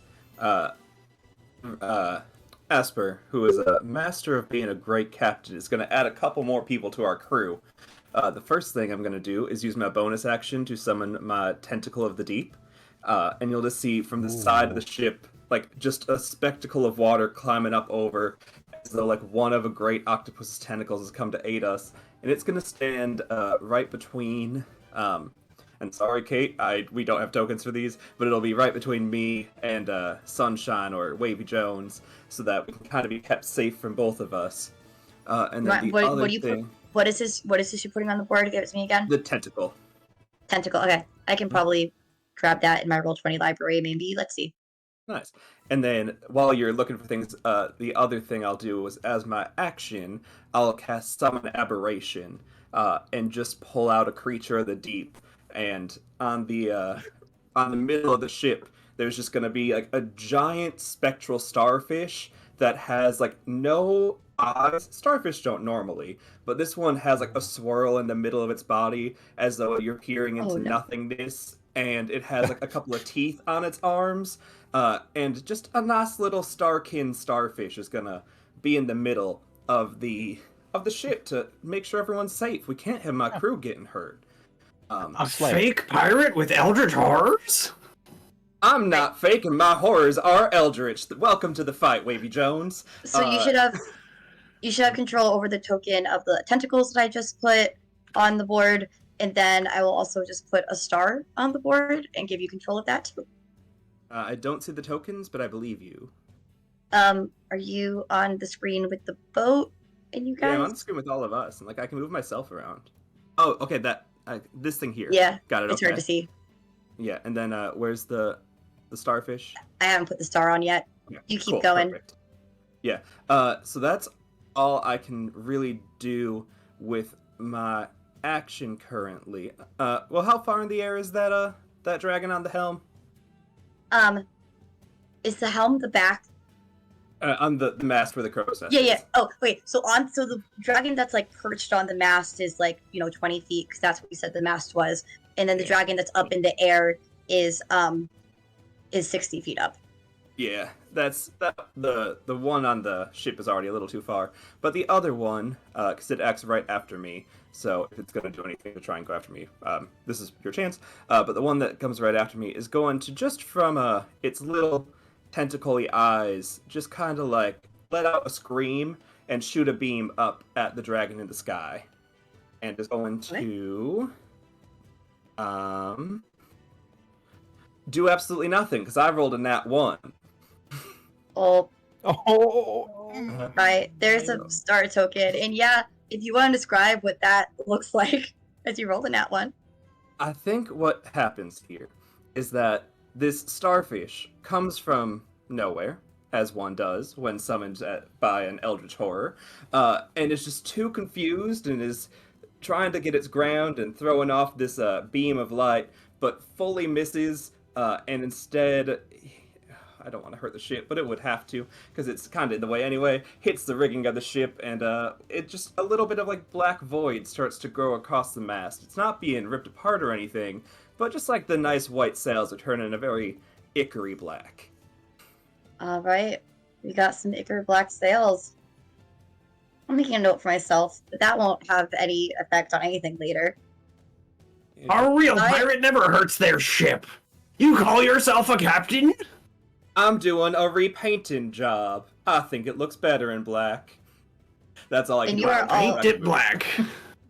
And you are all fully aware that Wavy Jones is in fact here. I'm gonna replace the token I made you, Sean, with this with this octopus because he's easier to see. All right.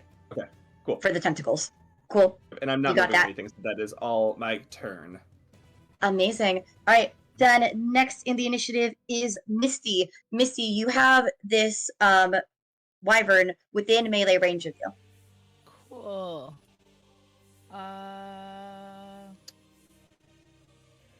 Am I able to use?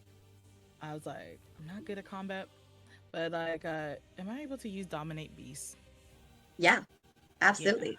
Yes. I want to Dominate Beast and to and like command it to attack the other.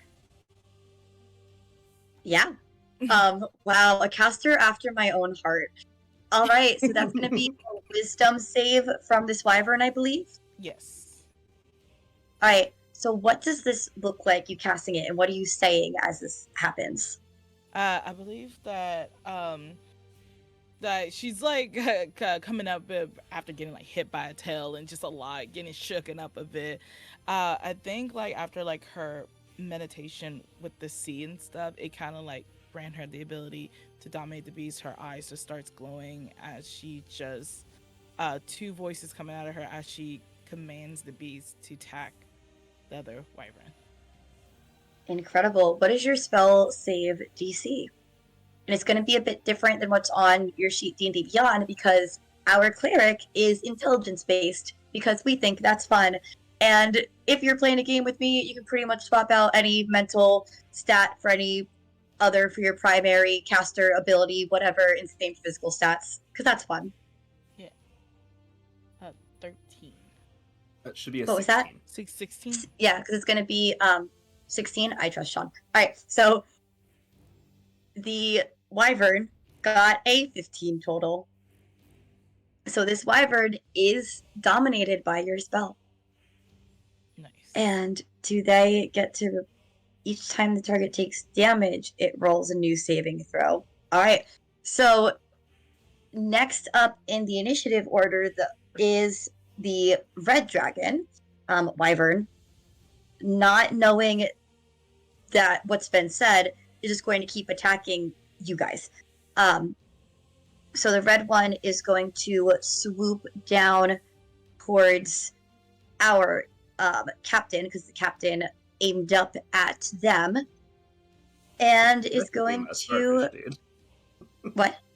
I was like, technically my starfish aimed. That's true. We'll do a little flyby moment. All right. So we are going to do another. We're gonna do a claw attack this time.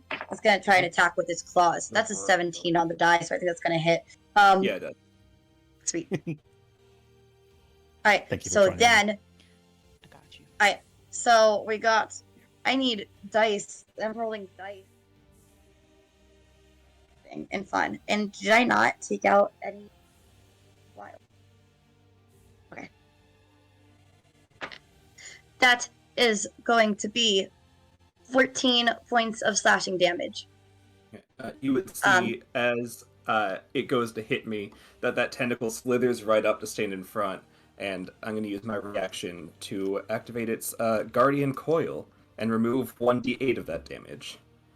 Incredible. Okay, that's 6. So that drops to 8? Yes. 8. Okay. All right. Then it's. I think seeing that it's gonna do this one's gonna do a little sting moment as well. So it's gonna try and hit you with that stinger. Mhm. And oh, that's a nat 20. I'm That's going to it. silvery barbs that. Oh, so I have to re-roll? Is that what And I'm Silvery going Barbs to does? give Lemon Mercy the advantage as a go. You think you call Was that your- a bite and a stab?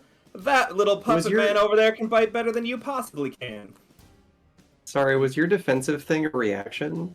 Oh, fuck. Shit. Oh no! That's okay, because I have silvery barbs, so Someone's So using Mercy- words here. yeah, Thank you, Lemon Andy, Mercy for keeping me sees this going. happening, and he's like, nah! Waving What his is the arms. range on? Yeah, it's in range. Yeah. Pretty far. Amazing. so- 2 For characters with silvery barbs. For whatever Awesome. reason, they're listed on separate tabs. One's not listed as a reaction, and I know it's because I took it as a feat, and D&D Beyond hates putting things in the correct section. So thank you for calling me on that. I'm so happy. Oh my. Yeah, So So, I and, rolled a nat 20 to start. Yes. I'm You gonna did. say this Yes. before you tell me what happens on your end and what we see from Lemon Mercy, because that nat 20 is now a nat 1. The Yes. duality. So please, whatever flavor you want to add to why this, almost incredibly painful attack coming from this wyvern is now a fumble. What happens here, So- Lemon Mercy? he's waving his arms, and he's got his rapier in his hand, and it looks like puppet strings pop up momentarily and grab the dragon and the wyvern and twists its body as it's trying to attack, and kind of because it's a natty one, a barrel roll just flips it, doing this motion with my arms. Yeah, I love it. I'm gonna say also, do you want this to take the? I'm gonna say this won't gain an attack of opportunity. Also, you don't have a reaction left anyway. But do you want this Yeah. puppet string moment to pull this wyvern out of Captain Asper's melee range? sure. All right. So I would also like to activate my wild magic. Yeah. And who are you That's giving fine. your advantage to? So much. Who's coming after me? After you in the initiative, I well, it's you next in the initiative, and then it goes back to the top with Sunshine. okay. I don't. If I just stay still, I won't need the advantage for my to do a sneak attack if I want to. So I'll give it to my buddy Misty. All right. So, Misty, you have advantage on Okay. its attack roll, I believe is what. Yeah, you have advantage on attack roll. You also have a free advantage from Mothertown Gaming in the chat earlier, and then yeah, that is this guy's turn done. Lemon Mercy, it is your turn now, proper. Cool. But you also said you wanted to roll on the wild magic table. I got a 14, so it does not activate. No, it doesn't. And Which is- for I'll say for our audience too, we had talked in part 1 about both Mika and I wanting wild magic to be more of a chance. So it is a 50-50 shot that the wild magic goes off. If Mika rolls 10 or lower on a d20, it's gonna happen. So, because I want it to happen so bad, I'm going to cast Chaos Bolt Yeah. at that green dragon. Alright, so go ahead and give me your Chaos Bolt first. So that's a 13 plus 6 for a 19. Yeah, 19's gonna hit. Yes, and then that is 2d8. Oh, first I need to roll a d8 to see what type of damage. Mm-hmm. So that is a 4, so that is force damage. Nice. And then, 2d8 plus 1d6. Wow. Okay. So, damage. That is a... Seriously, that's a 1 plus 6 for 7 plus 4. So that's 11 damage. 11 damage. And then let's roll for Nice. wild magic, baby! Let's do it. I just barely passed with a 12. You know what? We both want it, and it's Chaos Bolt.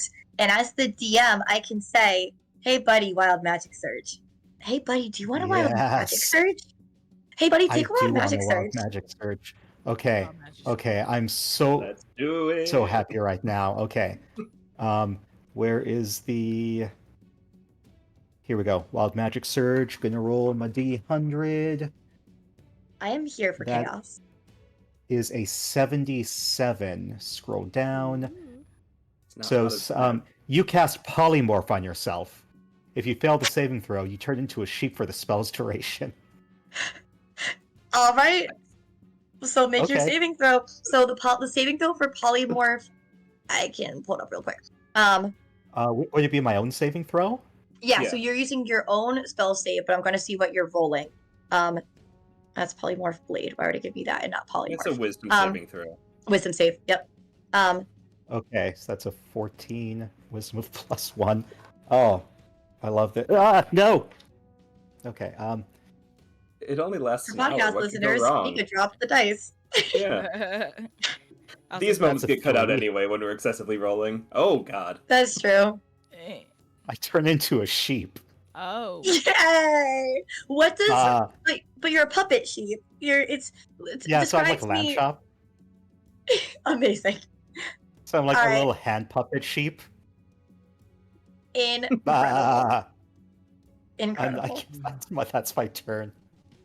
I love it. I'm here for it. But because Wait, actually, give me. I am going to use... this will force me to roll on the table again. But I'm going to use my ability, Tides of Chaos. Once per long rest, you gain advantage on one attack roll, ability check, or saving throw. Yeah. Before you regain use of this feature, the DM can have you roll on the Wild Magic Surge table. Okay, so can give myself a little advantage. Awesome, that's On the- 16. So you don't turn into a sheep. So I don't, but I can still cast polymorph on myself to choose what I want. I think? Is that what that... Hold on. Yeah. Let me You read know what? it I'll real interpret quick. it that way. That's fun. No, that's fun. I don't care what it says. Yes. Yeah. You cast it on yourself. If you fail the saving throw, it's a sheep. But the way it's So- worded... So the base I spell feel level like for I can- polymorph is 4th level. So I'm gonna say Okay. pick you're level 8, and usually it's like it's Oh, your I own think- CR. It's your own like so when you cast poly, I have it up. Okay. Trying to see. We can have someone else go so we don't waste Yeah, time me looking at challenge rating 8 monsters. Alright, But I the think form can rules be as any intended, beast- nothing it. happens. No, but this is fun. So the new form can be any beast whose challenge rating is equal to or less than the target's level. So you go ahead and look up beast. It has to be a beast that is challenge rating 8 or lower, and tell me what you end up being. Cool. And that's gonna be Lemon Mercy. We're back up to Sunshine. Kate, do you want to roll since you took damage because of the spell? Oh, that is well. The green one took. It's not the Wait. green one? Yeah, I nominated the green it one. was the The green. green It one took wasn't the one we're damage. controlling. The red one. Yeah. The red one is the one that's controlled right now, and the red one hasn't had their turn Red yet. one's controlled. Okay. Oh wait, did I skip the red one's turn? No, the red one went for me. The red. Oh, and the red one was the one that was supposed to. The green is closer to me. I thought. Yeah. That's You know what? I think dominated. You know green is what? dominated. Green is dominated. Okay. All right. I'm gonna. Oh. Well, it's the green one's turn now, so the green one will do that. But also, yeah, I guess I'm gonna let the green one have a turn first because, or else your spell will just be for nothing, and that would make me sad. So on the green one's turn, they have 2 attacks. So the first attack will be made under the effect of the dominate. The second, then they'll roll before the second attack and see if they break it or not. Because I want you to at least get 1 attack out of the spell. So Sunshine, it is your turn. And I'll also say you guys have been working together as a crew, as a team, long enough that you understand each other's spells. So you guys know that, like what it is when Misty casts Dominate Beast, and that, don't hit it or else it'll break the domination. Okay? Or yeah? Mm-hmm. Yeah, you see that their eyes is like yellowed out instead of to match like Misty's eyes, so you'll know. I love it. All right, so Sunshine, we are back up to you. The green one is dominated. The red one is not. Okay. Great. So I'm going to.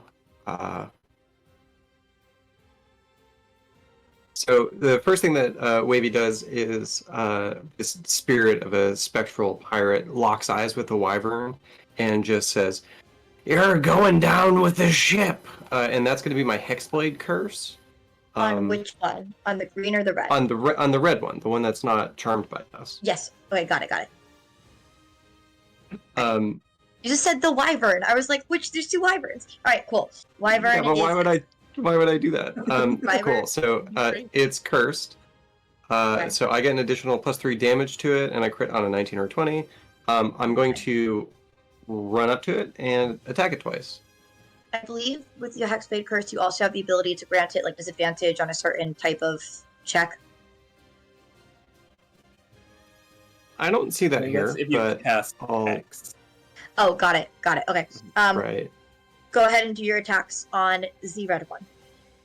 Great. Here we go.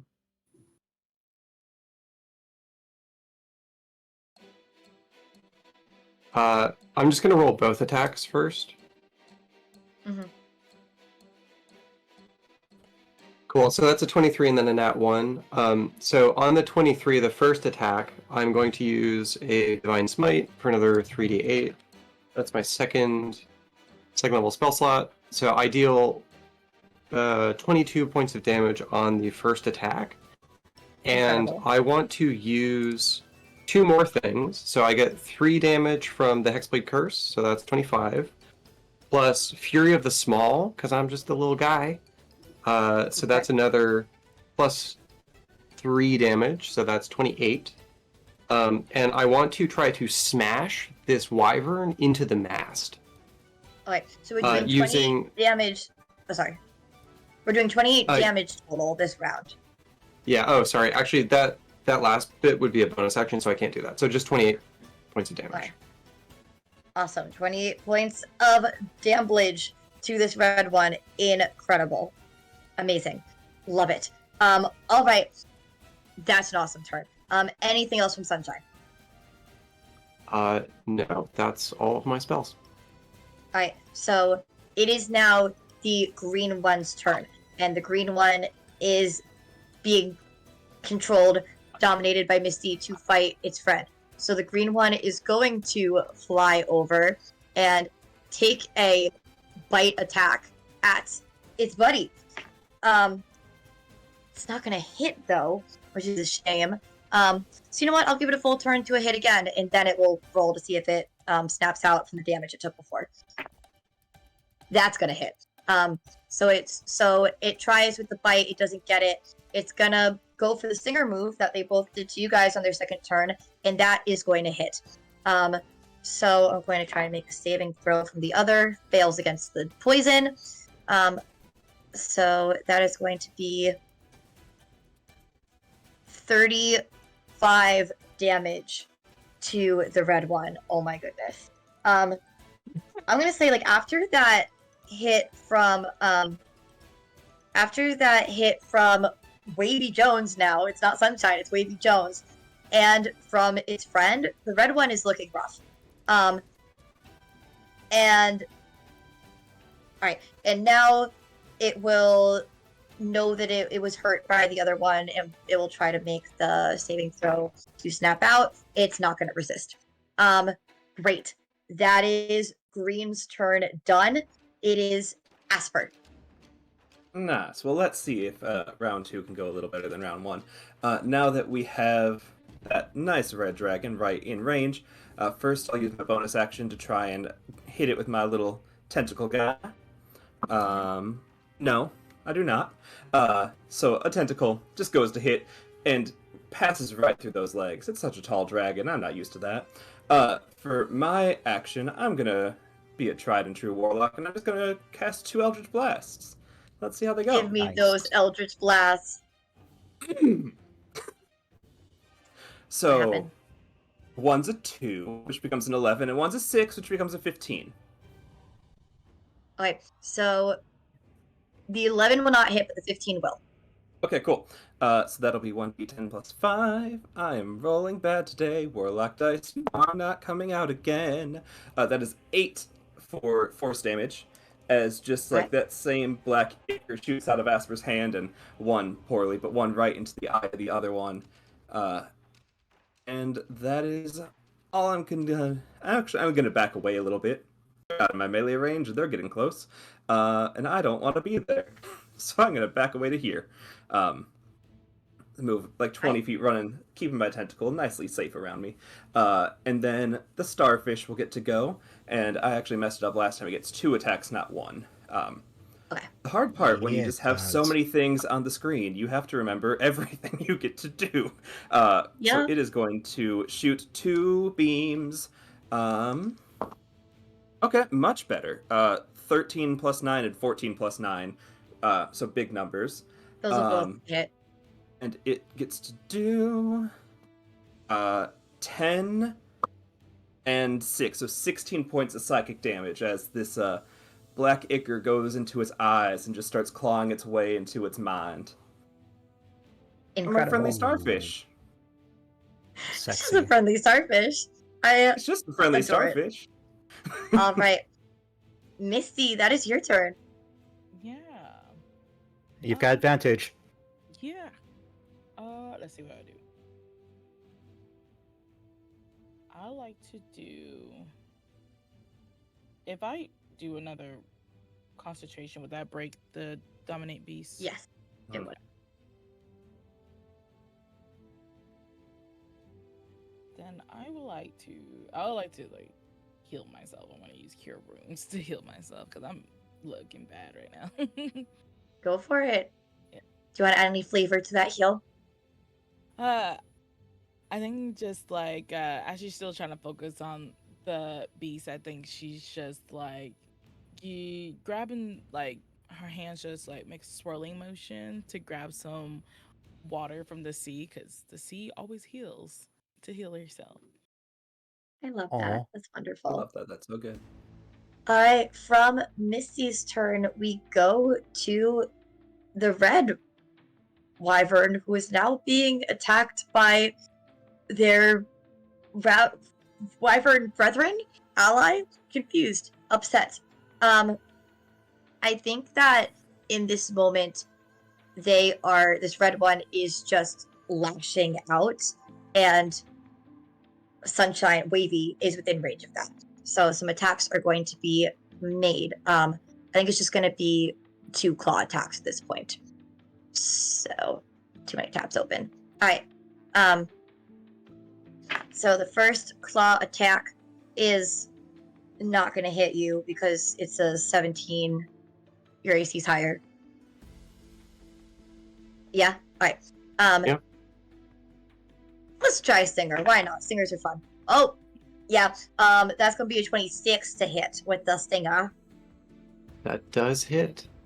Go ahead and make me a con save.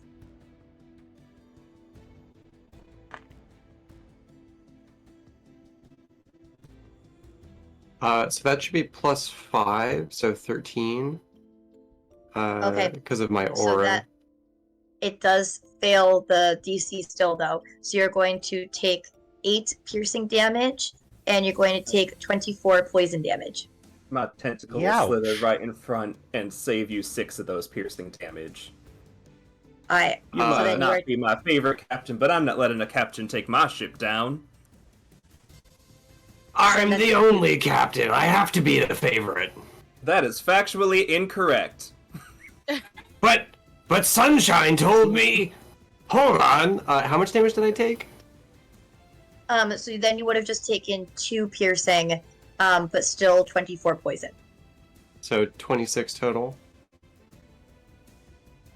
Yes. Alright, and then Great. that is Red's turn done. It is Lemon Mercy's. I'm gonna choose not to polymorph into anything. Okay. Yeah, I know. Sorry, that's boring and a bit of a letdown. It's okay. It's alright. But We can say that you polymorphed into the sheep, and then were able to focus your will and your magic and your chaos to go back to yourself. yeah. Yeah.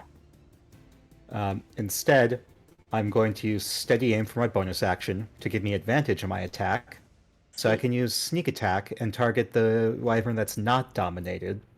That'd be the red one. Alright. Go for it. Yes. Okay. Let's see. Sneak attack. Sneak attack. Get it. Yes, get it. that is 16 plus 6 for a 22. That'll hit. Okay. So first, that is a 4 plus 3 for 7. And then 3d6 for sneaky sneak. And so that is an additional 11 damage. Oh my goodness. This guy is looking. You said the second one was 11 damage? Yeah. This red one is barely hanging in there. Barely. Is that your full turn, Lemon Mercy? Yes. Yes, it is.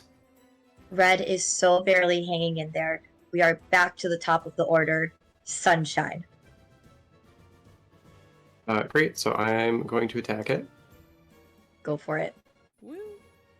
Cool. So 20 to hit, plus the 6 damage from the Hexblade Curse and the. There is no Fury of the way Small. with this. If the Hexblade Curse itself is 6 damage, there is no way that this guy is staying up. 5 hit points left. So. Oh yeah, I mean no, it takes 17 points of damage. So. Yeah. The Hexblade, yeah. So you describe to me then what this moment is and what befalls this red wyvern. I think that what Wavy. So we're on the mast, right? So if you want to be on the mast, I'll say yeah, you're on the mast. That's fun. I think Wavy just sort of jumps onto its back, plunges the sword between its wings, and like swings around and punches it in the face. And you hear like an audible crack as the skull fractures. And he just yells out, "We're having chicken tonight!" Yeah, and I'll say that with that, the wyvern will fall back onto, off the mast, onto this back area of the ship. Done. That is finished. Is there anything else that Wavy is doing on this turn? Yeah, so I have another attack. So I want to just sort of like spring off of the back of this wyvern and swing at the other one. Yeah. All right. So go ahead and take a swing at the green.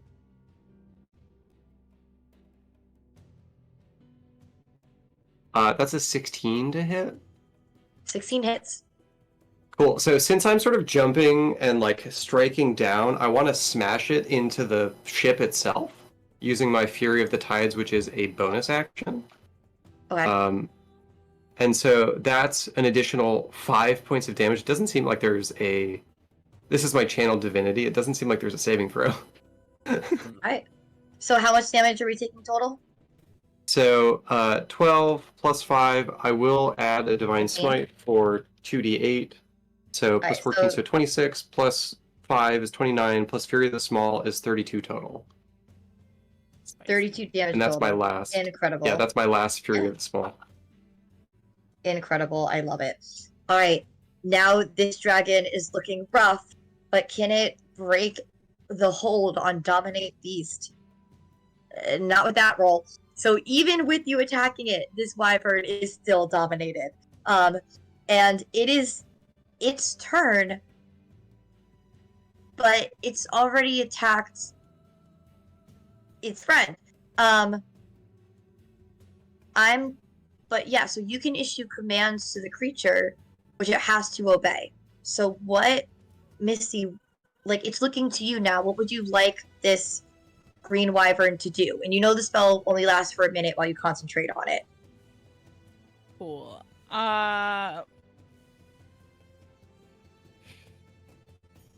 What's its command? I really want to be silly. Be And silly. I really, This is the time to be silly. I really want a pet. You Do do it. know that the spell lasts a minute. That's still Miss- 8 more rounds of having a pet. Yeah, that's 8 Yeah. rounds to having a pet, being distracted of a pet. I'm gonna say that if there's no need for combat, we would step out of initiative for that minute. Oh, So really, rip. like, Well, at if y'all would still, I was gonna just command. I'll command it to just sit. I mean, stay still. like, okay, so where I'll let, like, stay still. Where is it? Like hovering in the air? Is it like landed on the master on the ship? I think it's land on the on the ship. Just staying. All right, so I'm gonna say it's like, yeah, like perched like in the middle of this sail, or do you want it close to you? staying on that still. All right, so it's perched on top of this sail and it's staying, but you've got less than a minute now of it staying. Okay. So we would step out of. So if you want, and I'm going to ask your permission before I start timing this, guys, we would step out of combat. I would leave it to you guys to talk, but I am going to have a minute timer, and then this thing is hostile again. Do we wanna do that? Didn't, because that starfish doesn't stay friendly for long. Seems like we have just a minute to prepare our Oh. attacks. Yeah. Well, what we can do and though, Wavy blazes with a sword. well, what we can also do, we can keep combat going, and it's just like you guys wailing on it until it breaks. Yeah. I'm going to say that. Let's keep. I'm just proposing a silly way to do it, which is we all. I'm making sure I like that. it just stays I there. like this. I like this. All right. So you guys all get to like power up, like you get a full round power moves, but basically each time an attack is done, I'm going to see if it's rolled out. So the game is you guys want to do as much damage as possible in like single attacks before it breaks out and can attack you again, right? So I'll let you guys choose kind of like Daggerheart style who's going when, knowing that after each individual attack is done, it gets to roll. On Captain's count of 3, Lemon attacks first. 3, 2, 1. I counted. I'm Captain. Lemon, are you attacking first then? I guess so. It's the starfish. It's the No. green the green wyvern is the enemy. Oh, I We guess. just shouldn't wait because that starfish doesn't stay around forever.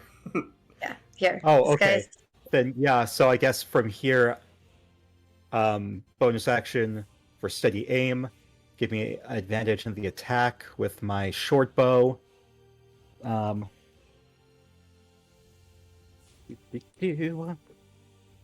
Awesome. So that is an 18 plus 6 for 24. Hits.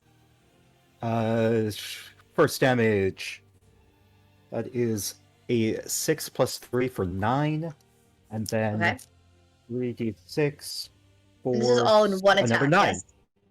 That's Yes. one attack, or is those okay? So it's 18 Yeah, points so of it's damage for a 18 single total. attack. Okay. Yeah. Because I'm rolling after each attack is done. Okay. and it does not save. A worthy shot for my future second in command. That would require you to ever become in charge. Second! Flailing arm. Asper, do you want to make an attack? Are we stylizing it that Wavy can go again before, or is Wavy done? Oh, just go. I'm gonna- Go ahead. Okay, Take your cool. turn. Then Yeah. Mine are just. I'm gonna have 5 attacks, but they're not gonna do a lot. So it can do a lot of damage, but we'll see when it breaks. So first off, we're gonna have that nice little climb that map. It's just gonna right up top, so it can try and stab the guy in the face with an icy spear. Finally, we rolled well for that thing. It's 17 plus 8, which is high. Hits. So it's gonna do a D8, which is this one. It's gonna do 14 points of cold damage, and Okay. this dragon's wyvern speed is reduced by 10 feet until the start of my next turn. Incredible. It's gonna roll to see if it resists. Yep. No, it does not. Cool. Then we're gonna fire off 2 nice little eldritch blasts. for it. A nat 1 from 1, so we'll just say that rips through that murky sail. It's up there. That sail is tattered. Okay. But the other one will hit, and that will do 1d10 plus my 5. 8, 13 points of force damage. 13 And damage. then- 13 force damage. Yep, 13 force damage. And finally, we'll let our starfish get its eyes on this guy, and we'll see if our starfish can hit. That's a crit on one and a 13 on the other, which will hit. Crit will Let's hit, resolve yep. the 13 first, because we haven't talked about how we're doing crit damage yet. So if you want to tell us that while I roll the first one, please do. Oh yeah. That'll be 9 think points you of would- psychic damage from the one beam. Okay. Fully above table. You've already destroyed this thing, and now we're just doing tons of blasts for fun and flavor. Oh, fun. But this is a good opportunity to explore how our crits will work. So I will say for crit hits, it was cool at the table. I think doing a max plus a die roll, Mhm. like so max damage plus reroll dice. Yeah. Yeah. That's how I normally do do it. it. Everyone cool with Let's do that? I'm cool. Yes. Cool. In Sweet. that case, 18 points of psychic damage as, seeing it's on its last breath, that last little eye beam is going to really sharpen itself up to dig in through the cranium and just kind of not eat, but dissolve the mind of this beast. And you just see it sink to the ground as it loses all muscle control and it loses all sorts of understanding of its body and just rest calmly on the ground as it was commanded to do. Just this time it'll be for the last time. And with that, we are out of combat. And Yeah. as that combat ends, we hear Freeze a frame. ring of a bell, but it's not a bell, it is just your friend Hey the Kenku letting you know that dinner is ready for the night. Aw. Aww. And I think there is a nice little spot to come out of this battle music and come out of this battle vibe and wrap up our first adventure of Shipwrecks. So as you all go, actually, what does it look like taking weight from Wavy Jones back to Sunshine? Or does that not happen yet? It hasn't happened yet. All right. So Wavy Jones will be joining the dinner. Yeah, it's just tell me what's happening, and I will respond. I will do things. Let's do that. Let's leave this here with the last moment being the dinner bell ringing, which is your Kenku friend Hey. What a wild day it has been aboard the previously titled Trident, now to be renamed the Bad Attitude. Thank you so much, audience, for joining us for this adventure, for this introduction to our story. Thank you so much to my players here. Think about what you guys might want to say to promo yourselves in a moment, and we'll also have the mods do the little exclamation points in chat while each of you speaks. First, I'm going to share what's coming up for Dekayem Sea.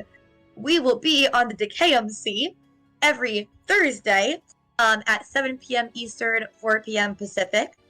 And then these VODs are immediately available on Twitch, and they will be available within a week on the Don't Kill My Character YouTube, and they'll be available about 2 weeks later on Help Action Needed, which is Sean's podcast network. We also have coming up the one-shot introductory adventure of Murders at Lorlock Manor, created by Andy, which Andy might talk about in their own little bio. That is going to be Monday, August 19th at 7 p.m. Eastern, 4 p.m. Pacific, and you can also support that Kickstarter right now. Coming soon, we will have a Mutants and Masterminds campaign, which will be on Wednesdays, possibly starting end of September. We'll share more details on that premiere soon. For myself, I am Kate the Great Cosplays. You can find me this weekend at FlameCon in New York City. I'm going to be on a panel Saturday evening about exploring queer romance in TTRPGs. And next weekend, I'll be at Anime NYC. So you'll find me at all the Critical Role events with all of my critter friends. And with that, Sean, are you ready to do your little promo moment? Yeah, I can do my little promo moment. Hey everyone, I am Sean. As Kate already kind of mentioned, I run a podcast called Help Action Needed, where in about 2 weeks' time, if all goes well, you can listen to this episode again, with a little bit of cleaned up spacing and stuff, because that's what I do. In terms of other things you can find me at, if you want to listen to said podcast, Arc 3 just released on Monday, and it's a great time for new listeners to join in. Or if you're enjoying this pirate vibe, Arc 1, you can go back to the start and see some queer pirate romance, which is our first arc. Ooh. So it's very fun. Other things to see both Taylor and I, check out this Saturday at Starcrawl RPG here on Twitch at 3 o'clock Eastern time for the premiere of Devil's Dealers, a Blades in the Dark actual play series, in which I will be playing Citrell Rowan, just a slide who wants to make sure every one of you has the best time in the world. And maybe sell some drugs and maybe cause some problems. But that'll be over on Starcrawl RPG. And then there's a lot of other things, but I don't think any of them are premiering soon enough for me to really tell you about them now. So if you want to know more about them, go find me across the internet at Help Action Needed, and you'll learn about those when it's time to announce them. Thanks I love for watching, it. everyone. I also hinted some Andy projects in there. So Andy, if you want to give your own little bio moment now. Sure. I'm Andy Margolski. I'm Margo Mods Games Online. I'm currently running 2 different Kickstarters. One of them is Murders at Lorlock Manor, which is an intricate 5e murder mystery campaign. We funded in 3 hours, and we're at like 450% funding now. If you want a hardbook murder mystery campaign or a PDF or a Roll20 module, check it out. And the other Kickstarter is for a Candela Obscura one-shot adventure. That's the first in an anthology series that has a linking mystery behind all of them. And that one is called the Candelanomicon #1 Blackout. So if you're interested in either of those, head on over to Kickstarter and look for Murders at Lorlock Manor or the Candelanomicon Blackout. Amazing. Mika, you want to share your stuffs? Yeah, hey, hi, I'm Mika. I do things like co-create the Crit Award nominated channel Roll D5. We find out tomorrow, as of streaming, the 16th, if we won or not. I'm going to be on a stream during the awards, so I might be a little distracted, which is, yeah, I'll be on the stream Weird Wilds War on Entropy Emporium. You can catch me there every other Friday. Soon, in the coming month or two, I'll be on Somebody's Heroes on the Hebridean Tales Network. You can also catch me on Spotify in The Heart is a Dungeon, where I play a little crow fae named La La Lemon who smokes. Or you can catch me on Talking XP on Monday nights playing Ravenloft Misfits, or on random days playing Performance Review, Triangle Agency actual play. You can also catch me on Wednesdays on Wanderer's Haven playing for the Horde of the Dragon Queen. Coming up soon on Tabletop Tailspinners Network podcast, you can catch me and Andy playing Relict, Trouble on the Mountaintop. And then on the 17th, you can catch me on Lost Caravan playing Delta Green. And honestly, you can catch me there several times a month. And I Amazing. think that is everything. Incredible. All right. What's up, Taylor? Hey, I'm Taylor. I also do things. August 18th Yeah. is gonna be a very busy day for me. You can catch me playing as Spider Bite in a Marvel game, Day of Dooms. I'm very salty that it did a cliffhanger where Mysterio trapped my character in a camera. So if you want to see how I get out of that, you can check it out. Ooh, I almost forgot the channel. Sword and Keys at 7 p.m. Eastern Standard Time to see that one.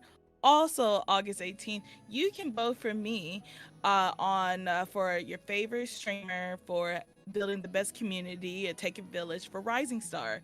Voting starts that day. Vote for me for the first round of voting. Then there's a second round of voting to lower the nominees. And then there's going to be an award ceremony for the streamers. So, yeah. Also, I stream. I'm going to be streaming on Tuesday on the 20th. I'll be playing a scary game called Man of Mead. So if you like story games, you like the spookiness, you want to just see me cry on camera, you can see me there. It's gonna be a good time at Spunky Taylor Games right here on the Purple app Twitch. And Incredible. We are going to raid into Slayer Case in a moment, who I mentioned before, and a thank you is a dear friend of the channel who helped us achieve affiliate with his community 2 years ago. While we set up the raid into Slayer Case, I also just want to give a giant thank you to all the people who have made this channel possible and are making it even more possible today. Thank you so much to the original cast of Arcane Encore, Cody, Vex, Dan, Joe. I am so happy that we were able to tell that story together. I hope there's some more stories down the line. Thank you so much for my cast here right now. Thank you so much to Joe of New Age Geeks, who has been running the tech for this stream and setting it up and doing an incredible job with that. Thank you, Reader and Rogue, and Hula. I feel like I'm saying that wrong. I'm sorry, CC, for jumping in and doing the promo posts and the Discord and being the mods. You guys rock. I saw Revenge of Athena in here earlier too, who was a mod back from the Arcane Encore days and made so many of our fabulous emotes. I feel like I'm missing people. Thank you to all my future cast too, who are scheduled to be on the channel, and thank you to everyone who showed us love here tonight. Really appreciate it all. Really appreciate you all. So excited to see what this year brings at Dekayem Sea and what this adventure brings upon the Dekayem Sea. If that raid is ready, so am I. See you next week. There are more stories to tell.